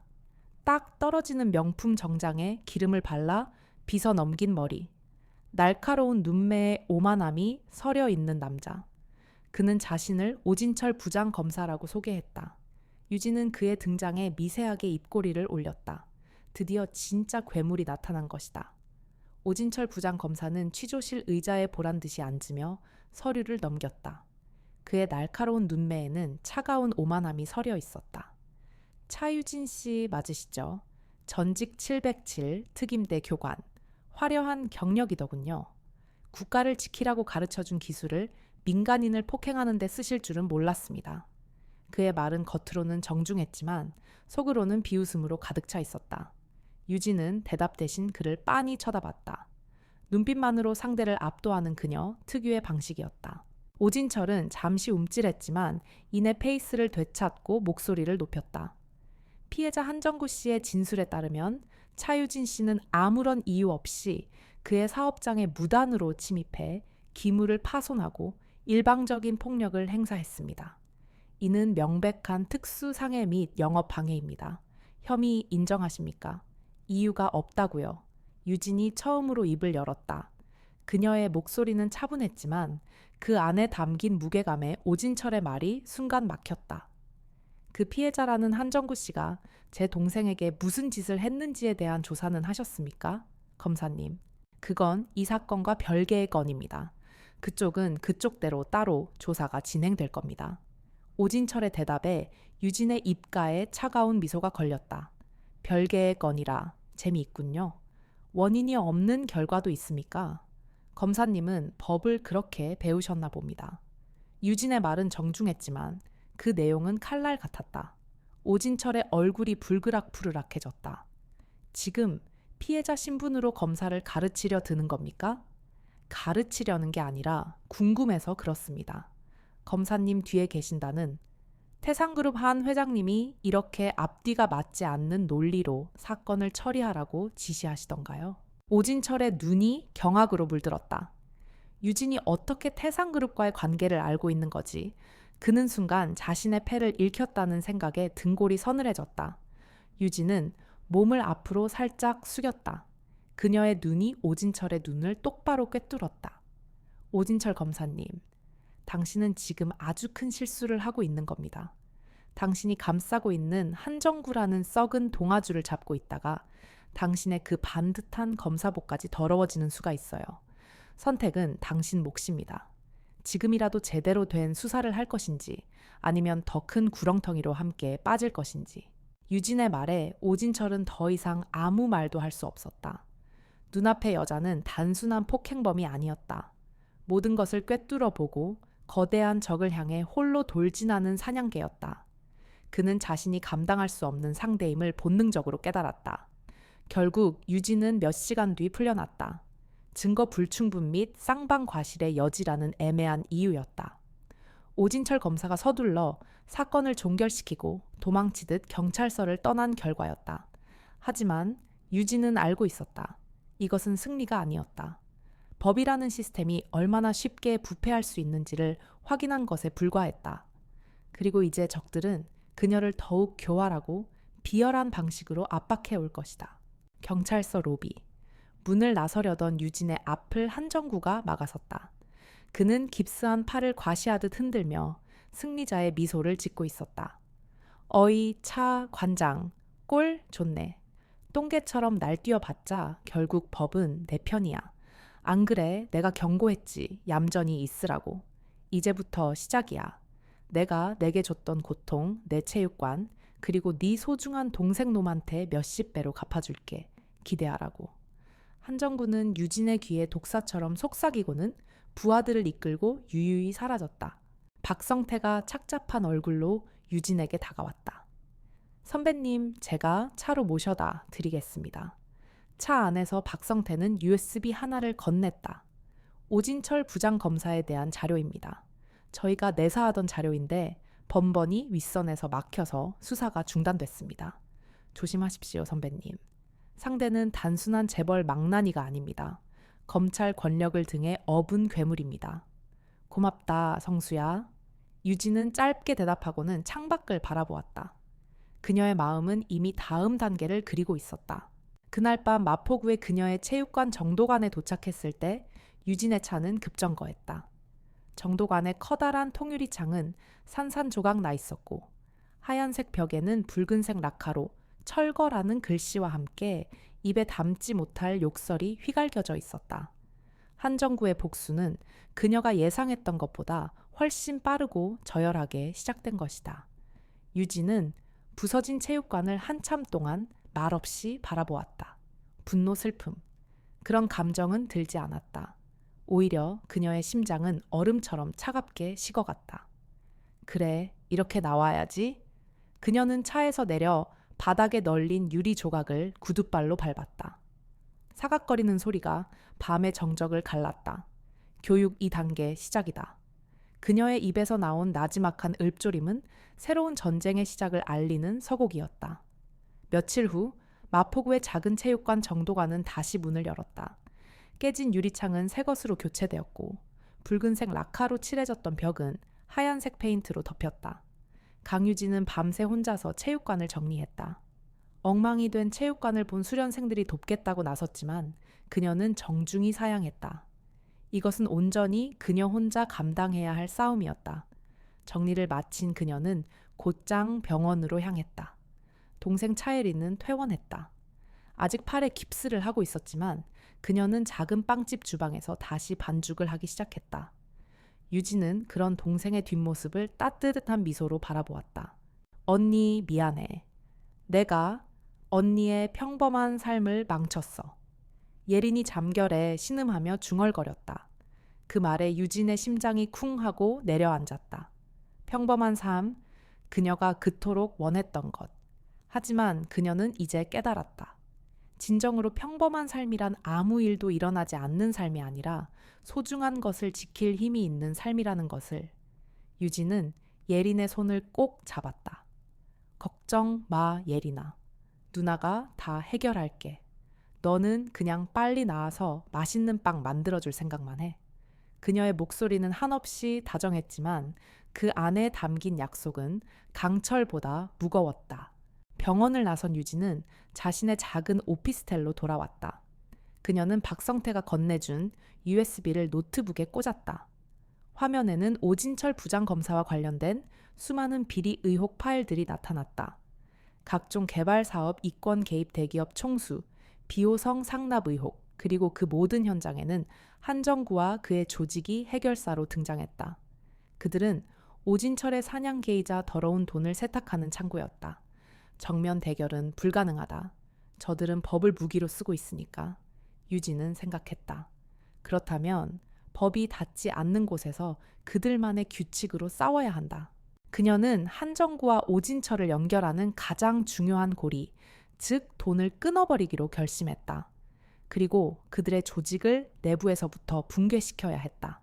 하지만 혼자서는 힘들었다. 그녀에게는 보이지 않는 곳에서 움직이며 정보를 캐내고 적의 시스템을 마비시킬 수 있는 유령 같은 조력자가 필요했다. 뇌리를 스치는 단 한 사람. 그녀는 옷을 갈아입고 용산 전자상가로 향했다. 미로처럼 복잡한 상가 건물, 깊숙한 곳, 고스트 컴퓨터 수리라는 낡은 간판이 보였다. 문을 열자 온갖 부품과 전선 더미 속에서 덥수룩한 머리에 안경을 쓴 남자가 모니터를 뚫어져라 쳐다보고 있었다. 오랜만이다. 서원혁. 유진의 목소리에 남자가 천천히 고개를 들었다. 군 시절 최고의 정보 분석가이자 화이트 해커였던 서원혁. 그의 군 시절 호출명은 고스트였다. 차 중령님. 아니, 이제 관장님인가요? 서원혁은 놀란 기색도 없이 무미건조하게 말했다. 제대 후 그는 세상과 담을 쌓고 이곳에 처박혀 살고 있었다. 도움이 필요해. 유진은 단도직입적으로 말했다. 저는 이제 그런 일 안 합니다. 서원혁은 다시 모니터로 시선을 돌렸다. 그의 손가락이 키보드 위에서 현란하게 춤을 췄다.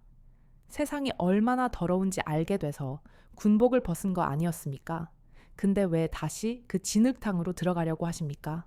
내 동생이 다쳤어. 유진의 한마디에 서원혁의 손가락이 순간 멈칫했다. 단순한 조폭이 아니야. 그 뒤에 부장검사가 있어. 법의 이름으로 약자들을 짓밟는 놈들이야. 우리가 군에 있을 때 해외에서 사냥하던 괴물들보다 더 악질적인 놈들이지. 그 괴물들이 바로 여기 우리 안방에 있었던 거야. 유진은 자신의 이야기와 오진철 한정구의 관계를 담담하게 설명했다. 서원혁은 아무 말 없이 듣고만 있었다. 나는 그들의 팔다리를 부러뜨릴 수 있어. 하지만 그들의 심장을 멈추게 하려면 그들의 돈줄과 권력의 연결고리를 끊어야 해. 그러려면 내 도움이 필요해. 원혁아, 내가 아니면 안 돼. 서원혁은 한참 동안 말이 없었다. 그는 모니터 화면에 떠있는 복잡한 코드를 바라보다가 깊은 한숨을 내쉬었다. 조건이 있습니다. 이 일이 끝나면 다시는 제 앞에 나타나지 마십시오. 그리고 우리가 하는 일이 세상에 드러나서 잡히게 되면 저는 당신을 모르는 사람입니다. 좋아. 유진의 얼굴에 옅은 미소가 떠올랐다.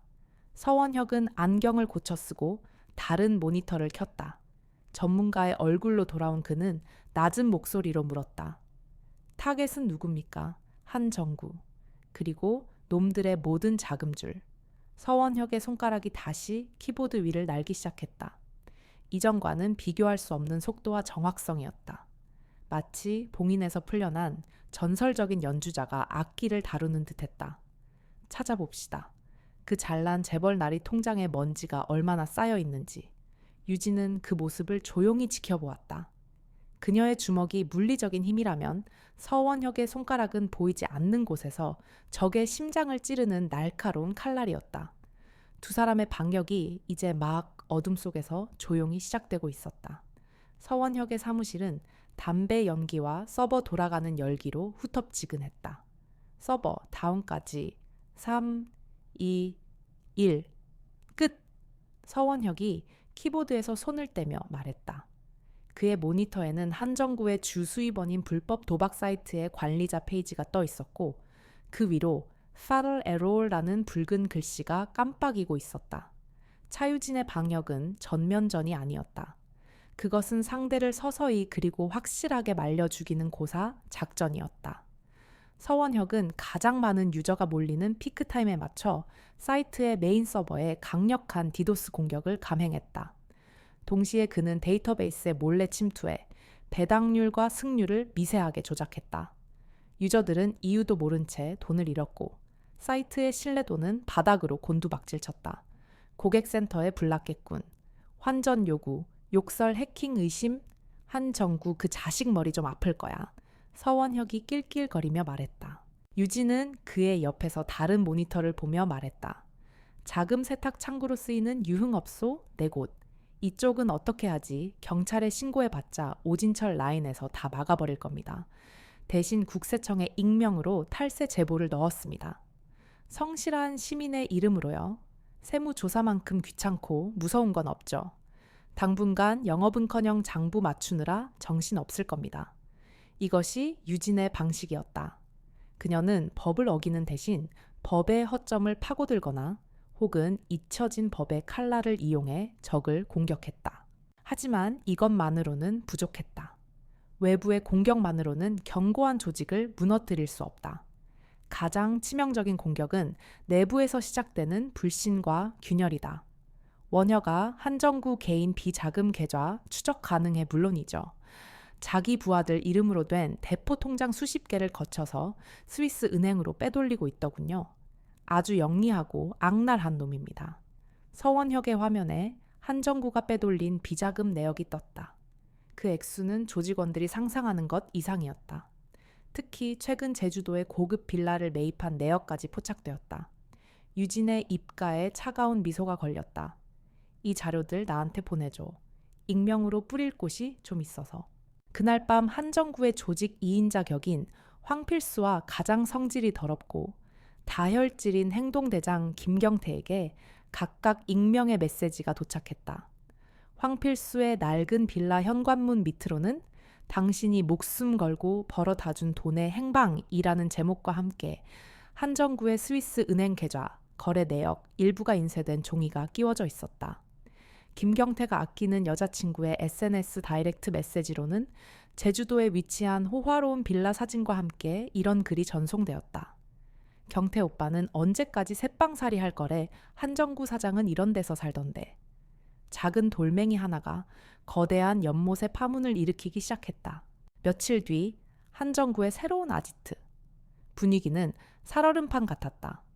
도박 사이트는 연일 터져 나가고 업소는 세무조사로 문을 닫았다. 돈줄이 막히자 조직원들의 불만은 극에 달했다. 그런 상황에서 퍼지기 시작한 한정구 비자금 루머는 불에 기름을 붓는 격이었다. 사장님, 이게 다 어떻게 된 겁니까? 사이트는 왜 복구가 안 되는 거고 가게는 왜 문을 닫습니까? 성질을 참지 못한 김경태가 한정구에게 고함을 질렀다. 닥쳐, 이 새끼야. 지금 내가 알아보고 있잖아. 한정구 역시 신경이 곤두서 있기는 마찬가지였다. 모든 일이 그 차유진이라는 여자 하나 때문에 시작되었다는 생각에 이가 갈렸다. 알아만 보시면 됩니까? 동생들은 지금 손가락만 빨고 있습니다. 그런데 사장님은 혼자 제주도의 별장이나 사고 이게 말이 된다라고 생각하십니까? 어떤 개새끼가 그딴 소리를 짓거려 김경태의 말에 한정구의 얼굴이 싸늘하게 굳었다. 그의 비밀을 누군가 알고 있다는 사실에 등골이 오싹했다. 그는 권위를 세우기 위해 본보기로 김경태의 뺨을 거세게 후려쳤다. 한 번만 더 그딴 소리 짓거리면 내 놈 목부터 날아갈 줄 알아. 폭력으로 상황은 일단락되었지만 깨진 신뢰는 봉합되지 않았다. 김경태는 얻어맞은 뺨을 감싸쥐고 한정구를 향한 의심과 배신감을 숨기지 않았다. 조직의 균열은 그렇게 시작되고 있었다. 유진은 이 모든 상황을 멀리서 지켜보고 있었다. 이제 그녀가 직접 나설 차례였다. 그녀의 다음 타겟은 얼마 전 자신의 손에 박살났던 조직원 중 하나였다. 이제 막 20을 넘긴 어리숙한 얼굴의 청년. 유진은 그가 혼자 사는 허름한 원룸촌을 찾아냈다. 그리고는 어두운 골목에서 그를 기다리는 대신 환한 대낮에 그가 아르바이트를 하는 편의점 앞 파라솔에 앉아 그를 기다렸다. 아르바이트를 마치고 나온 청년은 자신을 기다리는 차유진을 보고 귀신이라도 본 듯 새파랗게 질렸다. 자, 앉아. 유진은 맞은편 의자를 가리켰다. 청년은 벌벌 떨며 마지못해 자리에 앉았다. 겁먹을 거 없어. 해치지 않아. 오늘은 상담하러 왔으니까. 유진은 미리 사둔 따뜻한 캔커피를 건넸다. 이름이 김진호라고 했나? 고향은 강원도 강릉이고 홀어머니 혼자 계신다고 들었어. 그걸 어떻게... 청년의 눈이 불안으로 흔들렸다. 그런 건 중요하지 않아. 중요한 건 네가 왜 이런 삶을 살고 있냐는 거지. 이게 네가 꿈꾸던 서울의 모습이었어. 유진의 목소리에는 위협 대신 이상하리만치 차분한 힘이 있었다. 김진호는 고개를 숙인 채 아무 말도 하지 못했다. 한정구는 넌 널 아끼지 않아. 넌 그냥 쓰고 버리는 소모품일 뿐이야. 문제가 생기면 가장 먼저 널 감옥에 보내고 꼬리 자르기를 할 사람이지. 그 사람을 위해 내 인생을 바칠 가치가 있을까? 널 기다리는 어머니를 배신하면서까지. 유진의 말 한마디가 비수처럼 김진호의 마음에 박혔다. 그녀는 주머니에서 강릉행 버스표 한 장과 현금이 든 작은 봉투를 꺼내 테이블 위에 올려놓았다. 선택은 내 몫이야. 이대로 남아서 가라앉는 배와 함께 물귀신이 될 건지, 아니면 지금이라도 모든 걸 정리하고 사람답게 살 수 있는 기회를 잡을 건지. 김진호는 떨리는 손으로 버스표를 내려다 보았다. 그의 눈에 눈물이 그렁그렁 맺혔다. 떠나. 그리고 다시는 이 바닥에 돌아오지 마. 이건 경고가 아니라 기회야. 유진은 그 말을 남기고 자리에서 일어섰다. 그녀가 돌아서는 순간 주머니에서 핸드폰이 짧게 진동했다. 서원혁에게서 온 메시지였다. 강유진, 큰 거 하나 찾았어. 이건 돈 문제가 아니야. 오진철이 한정구 시켜서 사람을 죽인 것 같아. 살인사건 은폐 정황을 포착했어. 메시지를 확인하는 유진의 눈빛이 싸늘하게 가라앉았다. 판이 바뀌었다. 단순한 부패와 비리 사건이 아니었다. 이제 이 싸움은 사람의 목숨값을 걸고 싸워야 하는 진짜 전쟁이 되었다. 오진철 부장검사가 한정구를 움직여 살인을 저지르고 이를 은폐했다는 것은 그녀가 상대해야 할 괴물이 단순한 권력욕에 미친 자가 아니라는 뜻이었다. 용산의 컴퓨터 수리점, 담배 연기와 서버 돌아가는 열기로 후텁지근한 공간에서 유진은 서원혁이 내민 모니터를 응시하고 있었다. 화면에는 한 남자의 사진과 신상 정보가 떠 있었다. 탐사보도 전문 기자 김태준. 1년 전 한강 다리에서 투신 자살로 생을 마감했다고 알려진 인물이었다. 자살이 아니야. 서원혁이 마른 입술을 축이며 말했다. 그의 눈은 며칠 밤을 샌 사람처럼 붉게 충혈되어 있었다. 김태준 기자는 죽기 직전까지 오진철 부장검사와 태산건설 사이의 유착 관계를 파고 있었어. 태산건설은 오진철의 비자금줄 중 하나였지. 김 기자가 결정적인 증거를 잡았다는 소문이 돌자마자 그는 시신으로 발견됐어. 서원혁은 타자 소리보다 빠르게 말을 이었다. 공식적인 사인은 우울증으로 인한 자살이었지만 내가 해킹한 경찰 내부망 자료를 보면 이상한 점이 한두 가지가 아니야. 최초 신고자는 익명이었고 현장 CCTV는 그날따라 교묘하게 사각지대가 발생했지. 그리고 가장 결정적인 것. 그는 다른 창을 띄웠다. 김태준 기자가 사망하던 날 밤 그의 차량이 마지막으로 발견된 장소 인근의 기지국 통신 기록이었다. 그곳에는 한정구와 그의 핵심 조직원들의 휴대폰 신호가 동시에 잡혀 있었다. 놈들이 현장에 있었던 거야. 이건 우연일 수가 없어. 유진은 턱을 괜 채 화면을 응시했다. 심장이 차갑게 식었다. 단순 폭행 사건으로 시작된 일이 이제 거대한 권력이 얽힌 살인 사건의 진실을 파헤치는 싸움으로 번진 것이다. 그녀는 서원혁에게 말했다. 이 모든 것을 폭로해야 해. 하지만 디지털 증거만으로는 부족해. 오진철은 얼마든지 조작이라고 우길 거야. 결정적인 증언이나 물증이 필요해. 서원혁은 그녀의 말에 동의하며 고개를 끄덕였다. 나도 그렇게 생각해. 그래서 김태준 기자의 아내 연락처를 찾아놨어. 이소연. 남편이 죽은 뒤 모든 걸 정리하고 경기도 외곽에서 조용히 살고 있다군. 유진은 자리에서 일어났다.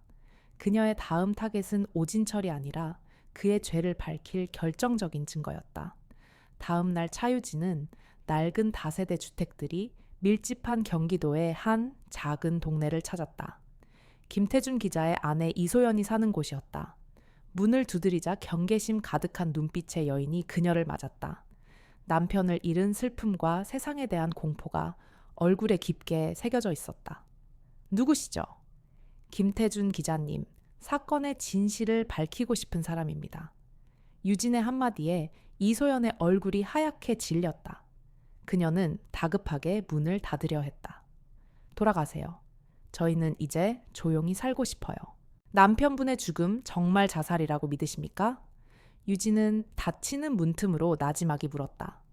그 한마디에 이소연의 움직임이 멈췄다. 그녀의 눈동자가 세차게 흔들렸다. 진실을 밝힐 기회를 외면하시면 남편분은 영원히 우울증으로 자살한 나약한 사람으로 기억될 겁니다. 하지만 그게 아니라는 걸 부인께서 가장 잘 알고 계시지 않습니까? 결국 이소연은 유진을 집 안으로 들였다. 집안은 최소한의 살림살이만으로 채워져 있었다. 그녀는 떨리는 손으로 물 한 잔을 내밀며 그동안 숨겨왔던 이야기를 털어놓았다. 그 사람은 자살할 사람이 아니에요. 딸아이를 위해서라도 절대 그럴 사람이 아니었어요. 그이가 죽기 며칠 전 제게 말했어요. 이제 거의 다 왔다고. 대한민국을 뒤집을 만한 증거를 손에 넣었다고. 그리고 얼마 뒤 협박 전화가 걸려왔어요. 모든 걸 덮지 않으면 저와 아이까지 무사하지 못할 거라고. 이소연의 눈에서 참았던 눈물이 터져 나왔다. 경찰에게도 알렸지만 모두들 그녀를 남편의 죽음을 받아들이지 못하는 히스테리 환자 취급만 할 뿐이었다. 남편이 마지막으로 남긴 물건 있어요. 유진의 질문에 이소연은 작은 방 장롱 깊숙한 곳에서 먼지 쌓인 등산화 한 짝을 꺼내왔다. 그리고는 등산화 밑창을 뜯어냈다. 그 안에는 비닐에 쌓인 작은 외장, 하드 드라이브가 숨겨져 있었다. 경찰도 그 누구도 믿을 수 없어서 숨겨두었어요. 그이가 평생을 바쳐 지키려 했던 진실이 이 안에 있을 거예요. 그녀는 마지막 희망을 걸듯 외장 하드를 유진에게 건넸다. 한편 같은 시각 서울중앙지검 부장검사실. 오진철은 딱딱하게 굳은 얼굴로 한정구를 내려다보고 있었다. 고작 여자 하나 처리 못해서 지금 이 사달을 만들어 네가 감히. 오진철은 한정구의 뺨을 거세게 후려쳤다. 한정구는 깁스한 팔을 잡고 고통스러워했다. 죄송합니다. 부장님, 그녀는 보통이 아닙니다. 거의 괴물입니다. 한정구의 얼굴은 며칠 사이 반쪽이 되어 있었다. 돈줄이 막히고 조직이 흔들리자 그의 기세도 한풀 꺾인 상태였다. 그 차유진이라는 여자가 김태준 사건까지 들쑤시고 다니는 것 같더군. 김태준 아내까지 만나고 다닌다는 보고가 들어왔어. 오진철의 눈이 싸늘하게 빛났다. 그는 이제 차유진을 단순한 방해물이 아닌 자신의 목을 겨누는 칼날로 인식하기 시작했다. 더 이상 아마추어처럼 처리해서는 안 되겠어. 차유진, 그리고 김태준의 아내까지 깨끗하게 정리해. 내가 가진 모든 걸 동원해서라도. 이번에도 실패하면 다음은 내 차례가 될 줄 알아. 오진철의 목소리는 얼음장처럼 차가웠다. 한정구는 등줄기에 식은땀이 흐르는 것을 느끼며 다급하게 허리를 숙였다. 네, 알겠습니다. 부장님, 이번에는 반드시 흔적도 없이 처리하겠습니다. 그날 밤 서원혁의 사무실. 유진과 원혁은 김태준 기자의 외장 하드에 걸린 암호를 푸는데 성공했다. 그 안에는 지옥도가 펼쳐져 있었다. 오진철이 태산건설로부터 받은 뇌물 내역 차명 계좌, 성상납 동영상, 그리고 김태준 기자가 죽기 직전 한정구와 통화했던 내용이 담긴 녹음 파일까지. 그러니까 부장님이 시키셨다는 겁니까? 절 죽이라고. 시끄럽고 기자 양반. 세상 무서운 줄 알아야지. 곱게 넘어오면 편하게 보내줄게. 마지막 조각이 맞춰지는 순간이었다. 오진철이 살인을 교사했다는 명백한 증거. 바로 그때 유진의 핸드폰이 미친 듯이 울렸다. 발신자는 이소연이었다. 여보세요, 언니. 살려주세요. 밖에서 누가 문을 부수고 들어오려 해요. 깡패들이에요. 수화기 너머로 문을 걷어차는 괴음과 남자들의 거친 욕설이 들려왔다. 한정구의 사냥개들이 움직이기 시작한 것이다. 숨어요, 옷장이든 침대 밑이든 당장 유진은 소리치며 자리에서 벌떡 일어섰다. 서원혁에게 외장 하드를 맡기고 그녀는 한 마리 흑표범처럼 어둠 속으로 뛰쳐나갔다. 자동차 계기판에 속도계가 미친 듯이 치솟았다. 경기도로 향하는 자유로는 칠흑 같은 어둠에 잠겨 있었지만 차유진은 엑셀을 끝까지 밟았다.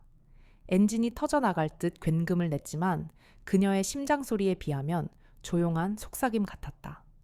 늦으면 안 돼? 그녀는 운전대를 잡은 손에 힘을 주며 블루투스 이어폰으로 서원혁에게 지시를 내렸다. 성수에게 연락해. 하지만 이소연 씨 집 주소를 바로 알려주지 마. 근처 다른 동네 아파트 주소를 찍어주고 그쪽에서 강력 사건이 터졌다고 해. 경찰 내부에 오진철의 끈앞풀이 있을 수 있어. 시간을 벌어야 해. 알았어. 조심해. 유진아. 서원혁의 목소리에 진심 어린 걱정이 묻어났다. 이소연의 집이 있는 낡은 빌라촌에 도착했을 때 유진은 채 라이트를 끄고 골목 어귀에 차를 세웠다. 3층 이소연의 집 창문은 불이 꺼져 있었지만 현관문은 이미 박살 나 있었다. 놈들이 안으로 진입한 것이다. 유진은 소리 없이 채에서 내려 건물의 가스 배관을 잡고 순식간에 2층 베란다로 올라섰다. 군 시절 익혔던 침투 기술이 다시 한번 빛을 발하는 순간이었다. 그녀는 2층 창문을 통해 건물 안으로 진입한 뒤 조용히 계단을 올랐다. 3층 복도. 부서진 현관문 너머로 이소연의 비명과 아이의 울음소리, 그리고 남자들의 거친 목소리가 새어나왔다. 외장 하드. 어디다 숨겼어. 빨리 불지 않으면 내 딸년 목부터 부러뜨려 버릴 줄 알아. 행동대장 김경태의 목소리였다. 유진은 더 이상 망설이지 않았다. 그녀는 신발을 벗어던지고 복도 끝에서부터 전력으로 달려와 부서진 문틈으로 몸을 날렸다. 거실은 아수라장이었다. 덩치 큰 사내 셋이 이소연의 머리채를 잡고 있었고 김경태는 울고 있는 어린아이의 멱살을 잡은 채 협박하고 있었다. 그 손 당장 놓지 못해. 유진의 목소리는 얼음보다 차가웠다. 갑작스러운 그녀의 등장에 조폭들은 순간 당황했다. 김경태는 이내 비열한 미소를 지었다. 제 발로 기어들어왔네. 잘됐다. 2년을 한꺼번에 처리하게 생겼으니. 김경태가 아이를 바닥에 내팽개치고 칼을 꺼내 드는 순간 유진이 먼저 움직였다. 그녀는 거실 테이블을 발로 차 김경태에게 날렸다. 김경태가 테이블을 피하는 사이 유진은 이소연을 잡고 있던 부하 한 명의 뒤로 파고들어 팔꿈치로 목덜미를 가격해 쓰러뜨렸다. 이 미친년이. 남은 2명이 한꺼번에 덤벼들었다. 유진은 소파 쿠션을 집어들어 한 명의 얼굴에 던져 시야를 가린 뒤 다른 한 명의 복부를 무릎으로 가격했다. 남자가 고통으로 허리를 숙이는 순간 유진은 그의 머리를 잡아 벽에 처박았다. 무자비하고 간결한 공격. 순식간에 2명을 제압했지만 그 순간 등 뒤에서 섬뜩한 냉기가 느껴졌다. 죽어. 김경태가 휘두른 칼날이 그녀의 옆구리를 향해 날아들었다. 유진은 본능적으로 몸을 비틀었지만 칼날을 완전히 피하지는 못했다. 쓱. 날카로운 칼날이 그녀의 왼쪽 팔뚝을 깊게 스치고 지나갔다. 짙은 선혈이 트레이닝복 소매를 빠르게 적셨다. 이 싸움이 시작된 이래 처음으로 입은 부상이었다. 유진은 고통을 참으며 뒤로 물러섰다. 피냄새에 흥분한 김경태가 광기 어린 웃음을 터뜨렸다. 꼴 좋다. 피를 보니 이제 좀 실감이 나냐. 너도 별거 아니었네. 그는 다시 칼을 고쳐쥐고 달려들었다. 하지만 그는 몰랐다. 부상당한 맹수가 얼마나 더 위험한지를. 유진의 눈빛은 고통으로 흐려지기는커녕 오히려 이전보다 몇 배는 더 차갑고 잔혹하게 빛나고 있었다. 너는 선을 넘었어. 유진은 흐르는 피를 무시한 채 낮은 자세로 김경태에게 돌진했다. 그녀는 김경태의 칼 쥔 손목을 다친 팔로 붙잡았다. 칼날이 그녀의 팔을 파고드는 끔찍한 감각이 전해졌지만 그녀는 놓지 않았다. 오히려 더 강하게 움켜쥐었다. 그리고 멀쩡한 오른손 주먹으로 김경태의 턱을 아래에서 위로 강하게 올려쳤다. 콰직 끔찍한 소리와 함께 김경태의 턱뼈가 부서졌다. 그는 비명도 지르지 못하고 뒤로 나자빠졌다. 유진은 그 위로 올라타 피 흘리는 팔로 그의 목을 졸랐다. 한정구는 오진철은 지금 어디 있지? 따뜻하고 안전한 곳에서 너 같은 개가 목숨 걸고 싸우는 걸 구경하고 있겠지. 이 일이 잘못되면 모든 건 네가 뒤집었을 거야. 살인미수 아동학대. 내 인생은 이걸로 끝장이라고. 그들이 널 위해 손가락 하나 까딱할 것 같아. 유진의 목소리는 악마의 속삭임처럼 김경태의 귀에 파고들었다. 공포와 고통 그리고 배신감에 김경태의 눈동자가 흔들렸다. 그가 믿었던 세계가 무너져 내리는 순간이었다. 그때 밖에서 요란한 경찰 사이렌 소리가 들려왔다. 박성태와 그의 팀이 도착한 것이다. 경찰들이 들이닥쳤을 때 거실은 지옥도 그 자체였다. 신음하는 조폭들과 피 흘리는 차유진, 그리고 공포에 질려 떨고 있는 모녀. 김경태는 모든 것을 포기한 듯 낙담한 얼굴로 중얼거렸다. 한정구, 그 새끼도 그날 밤 거기 있었어. 김태준 기자를 다리 밑으로 민 건 한정구야. 결정적인 증언이었다. 이 소식은 곧바로 오진철 부장 검색에 보고되었다. 김경태가 체포되었고 모든 것을 자백했다는 사실에 오진철은 패닉에 빠졌다. 처리할 사람이 생겼다. 한정구, 그리고 증거를 가지고 있을 차유진이라는 여자까지. 이번엔 전문가가 필요하다. 오진철의 목소리는 분노와 절망으로 가득 차 있었다. 그는 자신의 모든 것을 잃을 위기에 처했다. 그는 더 이상 아마추어처럼 행동할 수 없었다. 그는 자신의 죄를 은폐하기 위해 마지막 수단을 동원하기로 결심했다. 구급차 안에서 팔을 응급처치받던 유진의 핸드폰이 짧게 진동했다. 서원혁에게서 온 메시지였다. 경고. 한정구의 아지트 쪽으로 신원 불명의 무리 이동 중. 놈의 부하들이 아님. 다른 레벨의 전문가들이다. 그리고 그들 중 일부가 내 체육관으로 향하고 있어. 놈들이 널 잡으러 온다.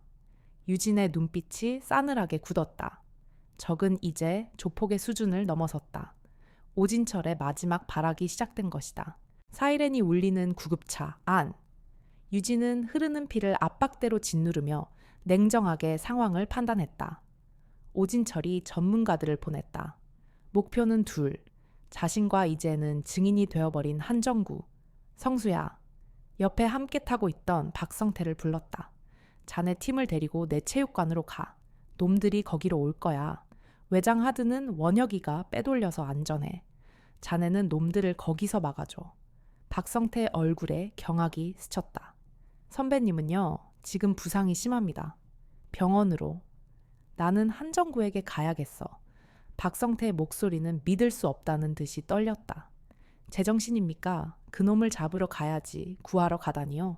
그놈은 이제 오진철을 끌어내릴 유일한 카드야. 그놈이 죽으면 김경태의 증언만으로는 부족해. 오진철은 꼬리 자르기로 빠져나갈 거야. 한정구는 살아서 법정에 서야만 해. 그것은 복수가 아니었다. 더 큰 정의를 위한 지독하게 이성적인 판단이었다. 유진은 구급차 문을 열고 뛰어내렸다. 그리고는 비틀거리는 몸을 이끌고 택시를 잡아탔다. 목적지는 강남의 한 펜트하우스. 한정구가 그녀의 동생을 납치했던 그곳이었다. 도망칠 곳이 막힌 쥐는 가장 익숙한 구멍으로 돌아가게 마련이지. 그녀의 예상은 맞았다.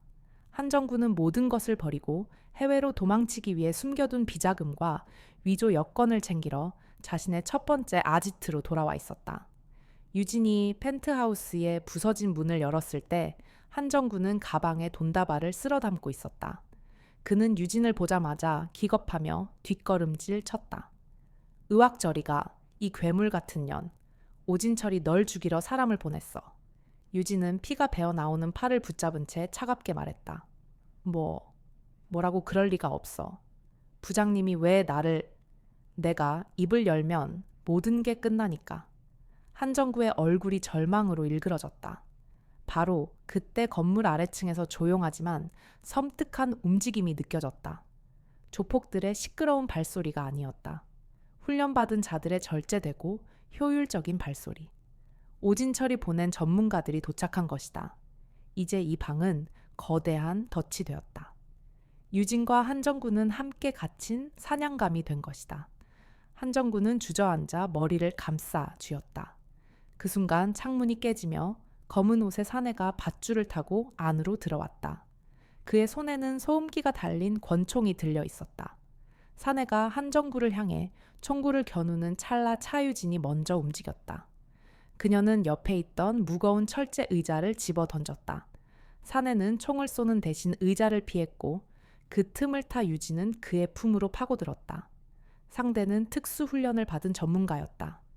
유진의 공격을 막아내고 군용 나이프로 그녀의 복부를 노렸다. 하지만 유진은 부상에도 불구하고 한치의 물러섬이 없었다. 그녀는 상대의 공격을 흘려내며 관절기를 시도했다. 치열한 공방. 이것은 이전의 싸움과는 차원이 달랐다. 거기서 멍청하게 구경만 할 건가. 유진이 뒤에 숨어 벌벌 떠는 한정구에게 소리쳤다. 저놈들은 너도 죽이러 왔어. 살고 싶으면 뭐라도 해. 그 외침에 한정구는 공포에 질린 짐승처럼 움직였다.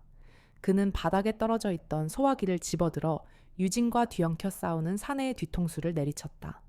퍽 하는 둔탁한 소리와 함께 사내가 쓰러졌다. 예상치 못한 협공. 하지만 쉴 틈도 없이 복대서 2명의 사내가 더 나타났다. 유진은 숨을 몰아쉬며 한정구에게 눈짓했다. 책상 뒤로 2사람은 함께 낡은 책상 뒤에 몸을 숨겼다. 밖에서는 총알이 날아와 책상에 박혔다. 젠장 내가 왜 이렇게 됐지. 한정구는 패닉에 빠져 울부짖었다. 유진은 그런 그를 보며 마지막 교육을 시작했다. 네가 한 짓들을 생각해봐. 네 주먹에 내 욕심에 쓰러져간 사람들을 생각해. 이게 바로 네가 만든 지옥이야. 유진은 말을 마치고 책상 옆에 있던 술병에 라이터 기름을 붓고 자신의 옷소매를 찢어 불을 붙였다. 즉석 화염병이었다. 그녀는 그것을 복도로 던졌다. 펑 하는 소리와 함께 불길이 치솟으며 놈들의 진입을 막았다. 혼란이 생긴 틈을 타 유진은 반대편 창문으로 뛰어나갔다. 그리고는 한정구의 멱살을 잡고 함께 창밖 비상계단으로 몸을 던졌다. 모든 싸움이 끝나고 유진은 무너진 건물 잔해 앞에서 완전히 전의를 상실한 채 주저앉은 한정구와 마주섰다. 그는 이제 더 이상 재벌가의 망나니가 아니었다. 모든 것을 잃은 한심하고 초라한 중년 남자일 뿐이었다. 살려줘. 다 불개. 오진철, 태상건설, 내가 아는 거 전부 다. 그는 유진의 발밑에 기며 애원했다. 복수를 할 수 있는 완벽한 순간. 하지만 유진은 그를 내려다보며 경멸도 분노도 아닌 깊은 연민을 느꼈다. 그녀는 한정구를 죽이거나 때리는 대신 자신의 핸드폰을 꺼내 사진 한 장을 보여주었다. 병상에 누워있는 동생 차예린의 사진이었다. 내가 망가뜨린 인생이야. 내 동생은 파티시에가 꿈이었어. 그리고는 녹음 파일 하나를 재생했다. 엄마, 나 진호예요. 잘못했어요. 다 잘못했어요. 얼마 전 그녀의 도움으로 고향에 내려간 조직원 김진호가 제 발로 경찰서에 자수하기 전 어머니에게 걸었던 전화 내용이었다. 한정구는 동생의 사진과 아들을 걱정하는 어머니의 울음소리를 들으며 아무 말도 하지 못했다. 그저 굵은 눈물을 뚝뚝 흘릴 뿐이었다. 그의 악마 같던 얼굴 위로 처음으로 인간의 표정이 떠올랐다. 법의 심판을 받아. 그리고 감옥에서 네가 망가뜨린 사람들의 얼굴을 매일 밤 떠올려. 네 손으로 돈을 버는 대신 내 손으로 용서를 빌어. 그게 내가 너에게 주는 마지막 기회다. 얼마 뒤 박성태의 팀이 현장에 도착했다. 유진은 모든 것을 체념한 채 울고 있는 한정구를 그들에게 말없이 넘겨주었다. 몇 주 후 정도관은 수리를 마치고 다시 문을 열었다. 깨끗한 유리창 너머로 수련생들의 힘찬 기합 소리가 울려 퍼졌다. 몇 주 후 정도관은 수리를 마치고 다시 문을 열었다. 깨끗한 유리창 너머로 수련생들의 힘찬 기합 소리가 울려 퍼졌다. 차유진의 동생 차예린은 퇴원했다. 아직 팔에 깁스를 하고 있었지만 그녀는 작은 빵집 주방에서 다시 칼을 잡고 서툰 솜씨로 요리를 시작했다. 유진은 그런 동생의 뒷모습을 따뜻한 미소로 바라보았다. 그녀의 앞으로 편지 몇 통이 배달되었다. 한 통은 강원도 강릉의 김진획에서 온 것이었다. 어머니와 함께 작은 식당을 시작했다는 서툴지만 희망의 찬 글씨가 적혀 있었다. 다른 한 통은 감명을 받은 김경태에게서 온 것이었다. 그는 사람답게 사는 것이 무엇인지 처음으로 생각하게 되었다는 짧은 글을 남겼다. 유진은 편지를 내려놓고 체육관의 깨끗한 거울에 비친 자신의 모습을 보았다. 상처는 아직 남아 있었지만 그녀의 얼굴에는 더 이상 과거의 악마가 아닌 현재를 살아가는 선생님의 평온한 미소가 자리 잡고 있었다. 완벽한 세상은 아닐지라도 그녀는 그녀의 방식대로 그녀가 걷는 정도 위에서 작은 희망의 씨앗들을 심어낸 것이다. 계절이 2번 바뀌었다. 매미가 울던 무더운 여름은 어느새 자취를 감추고 싸늘한 바람이 옷깃을 여미게 하는 초겨울이 서울에 내려앉았다. 시간은 상처를 아물게 하고 분노를 가라앉히며 새로운 싹을 키우는 힘을 가지고 있었다. 차유진은 체육관 사무실에 앉아 작은 TV 화면을 무심히 바라보고 있었다. 화면 속에서는 대한민국을 떠들썩하게 만들었던 오진철 게이트의 최종 선고 공판이 생중계되고 있었다. 법정에 선 오진철 전 부장검사는 지난 몇 달간의 수감 생활로 초췌해진 얼굴이었지만 여전히 자신의 혐의를 부인하며 억울함을 토로하고 있었다. 하지만 한정구와 김경태의 결정적인 증언 김태준 기자가 목숨과 맞바꾼 외장 하드의 증거들 앞에서 그의 발악은 공허한 외침일 뿐이었다. 피고인 오진철에게 살인교사, 특정범죄 가중처벌법상, 뇌물직권 남용 등의 혐의를 모두 유죄로 인정하여 재판부는 무기징역을 선고하는 바입니다. 법복을 입은 판사의 엄숙한 목소리가 TV 스피커를 통해 흘러나왔다. 오진철은 판결을 받아들이지 못하겠다는 듯 소리를 지르며 발버둥 쳤지만 교도관들에게 끌려나가며 화면 밖으로 사라졌다. 이어서 한정구는 모든 범죄를 자백하고 수사에 협조한 점이 참작되어 징역 25년을 선고받았다. 거대한 악의 카르텔이 법의 이름으로 마침내 무너져 내리는 순간이었다. 유진은 리모컨을 들어 소리 없이 TV를 껐다. 그녀의 얼굴에는 기쁨이나 통쾌함 같은 감정은 없었다. 그저 해야 할 일을 마친 사람의 담담함만이 어려 있었다. 그녀에게 이것은 승리가 아니었다. 너무나 많은 피와 눈물을 흘리고 나서야 겨우 되찾은 비뚤어진 정의의 조각일 뿐이었다. 관장님, 사무실 문을 열고 한 젊은 여성이 고개를 내밀었다. 몇 달 전 스토킹 피해로 공포에 떨며 체육관을 찾아왔던 신입 관원이었다. 이제 그녀의 얼굴에는 그때의 불안감 대신 자신감 넘치는 미소가 자리 잡고 있었다. 수업 시작할 시간입니다. 그래, 바로 갈게. 유진은 자리에서 일어나 도복띠를 맸다. 그녀가 매트 위로 나서자 수십 명의 관원들이 일제히 허리를 숙여 인사했다. 그들 중에는 평범한 학생 회사원도 있었지만 과거의 그녀처럼 세상의 폭력 앞에 스스로를 지키고자 하는 절박한 눈빛을 가진 이들도 많았다.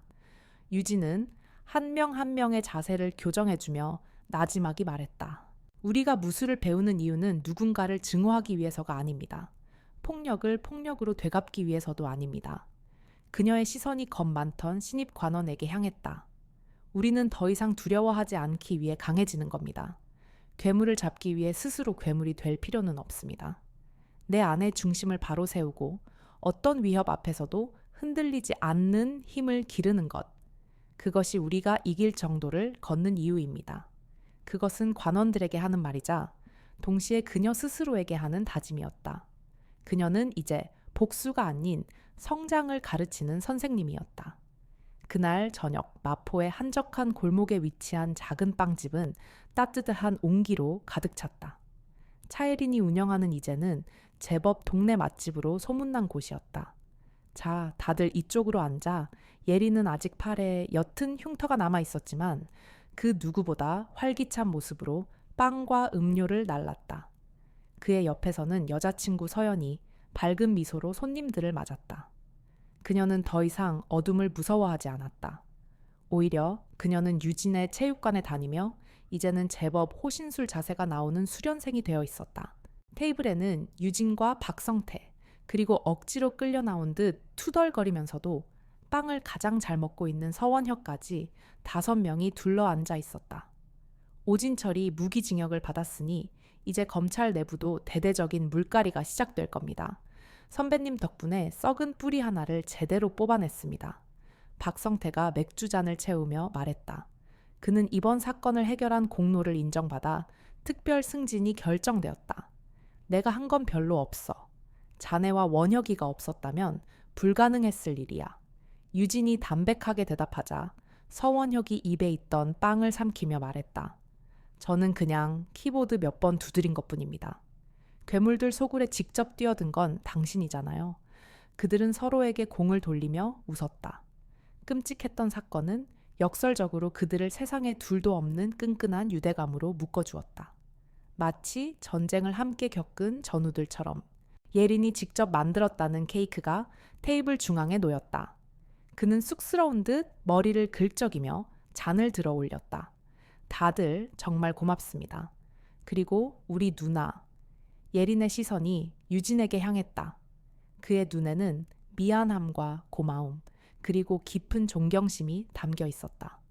세상에서 가장 강하고 가장 멋진 우리 누나를 위해서 다 같이 건배 한번 해주시죠. 위하여 쨍하는 소리와 함께 유리잔이 경쾌하게 부딪혔다. 유진은 쑥스러운 듯 희미하게 웃으며 잔을 비웠다. 씁쓸한 맥주가 그날따라 유난히 달게 느껴졌다.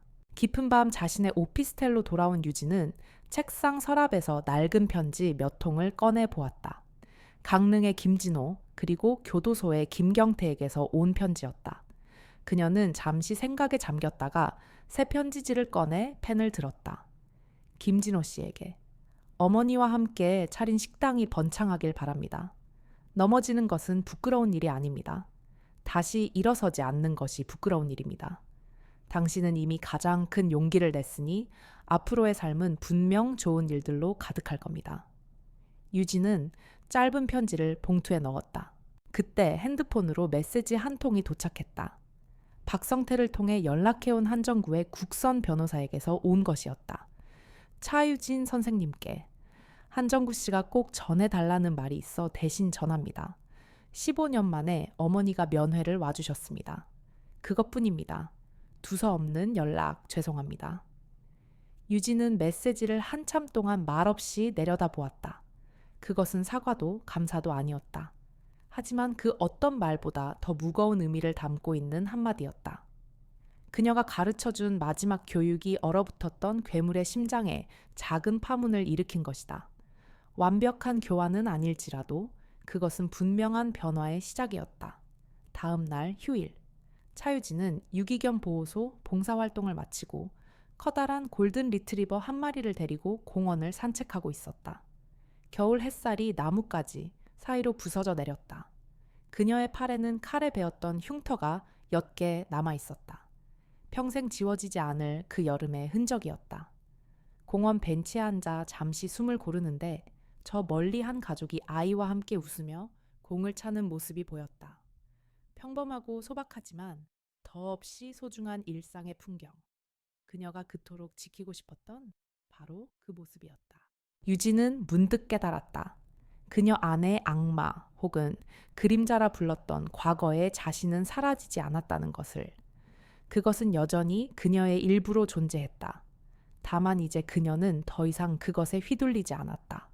그것을 다스리고 통제하며 오직 소중한 것을 지키기 위해 꺼내 들 수 있는 가장 날카로운 칼로 만드는 법을 깨달았을 뿐이다.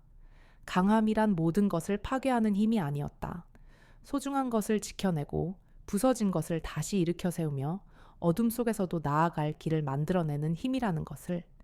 그녀는 품에 안겨 꼬리를 흔드는 리트리버의 머리를 쓰다듬으며 하늘을 올려다보았다. 차갑지만 상쾌한 겨울 공기가 폐부 깊숙이 스며들었다. 유진의 입가에 오랜 시간이 걸려 되찾은 진심, 어린 평온한 미소가 떠올랐다. 그녀는 이제 그녀만의 정도 위에서 흉터마저 끌어안은 채 묵묵히 자신의 길을 걸어갈 것이다. 때로는 고독하고 때로는 상처 입을지라도 결코 흔들리지 않는 걸음으로. 댓글로 여러분의 소중한 의견과 감동을 나눠주세요. 좋아요와 구독은 저희 채널에 큰 힘이 됩니다. 더 많은 분들이 이 이야기를 접할 수 있도록 주변에 공유해 주시면 감사하겠습니다. 여러분의 관심과 응원 덕분에 저희는 더 좋은 이야기로 찾아뵐 수 있습니다.